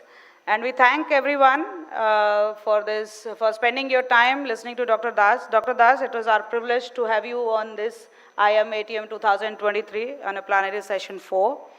And I thank you very much. All right, very good. Have a good day. Thank you, sir. Same to you. Bye-bye. Good day, sir. Thank you very much. And with this, we come to the end of the day in terms of the conference. Now the fun time at 7. We look forward to have all of you for a grand cultural fiesta. Thank you so much. I'll see all of you at 7 at the main auditorium again. Thanks a lot. Have a nice evening.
Namaskar, Jai Jagannath. May I have your attention, please? Just after 30 minutes, we are going to showcase a very dance extravaganza for you, very colorful cultural show. So please be with us within the 30 minutes. Thank you.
Check. Hello.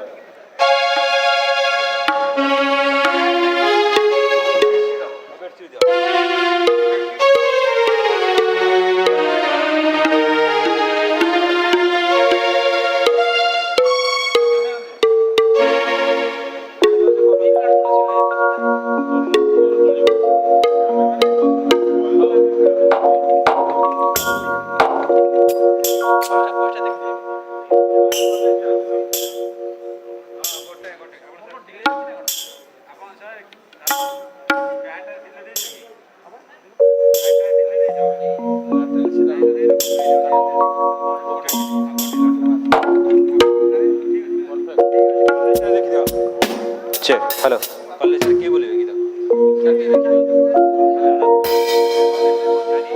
Hello. Hello. Hello. Hello. Hello.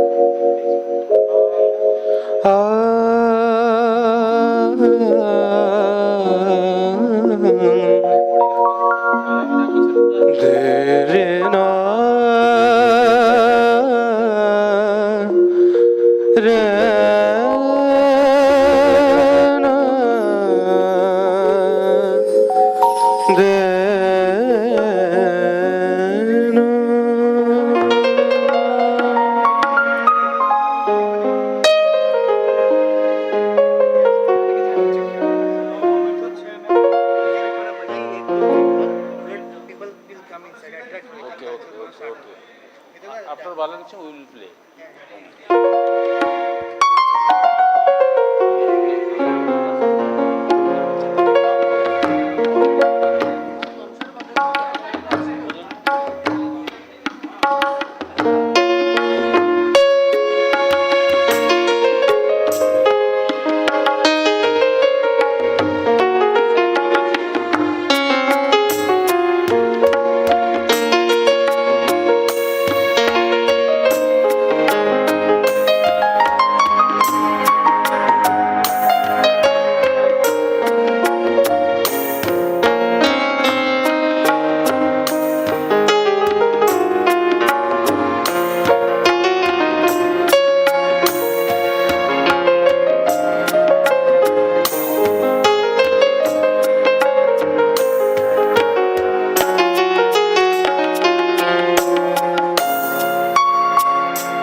Check. Hello.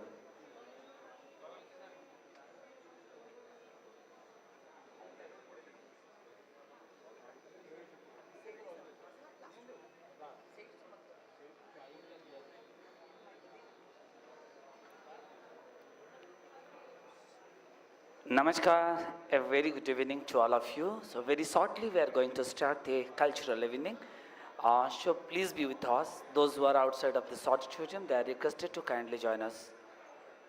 So very shortly, we are going to start this cultural program, and in this cultural program we will showcase the various numerous folk art form of Odisha, and the very renowned, nationally and internationally acclaimed, very renowned Prince Dance Group is there to entertain you. So again, I would like to request, please to join us. Thank you.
छोड़ा no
hello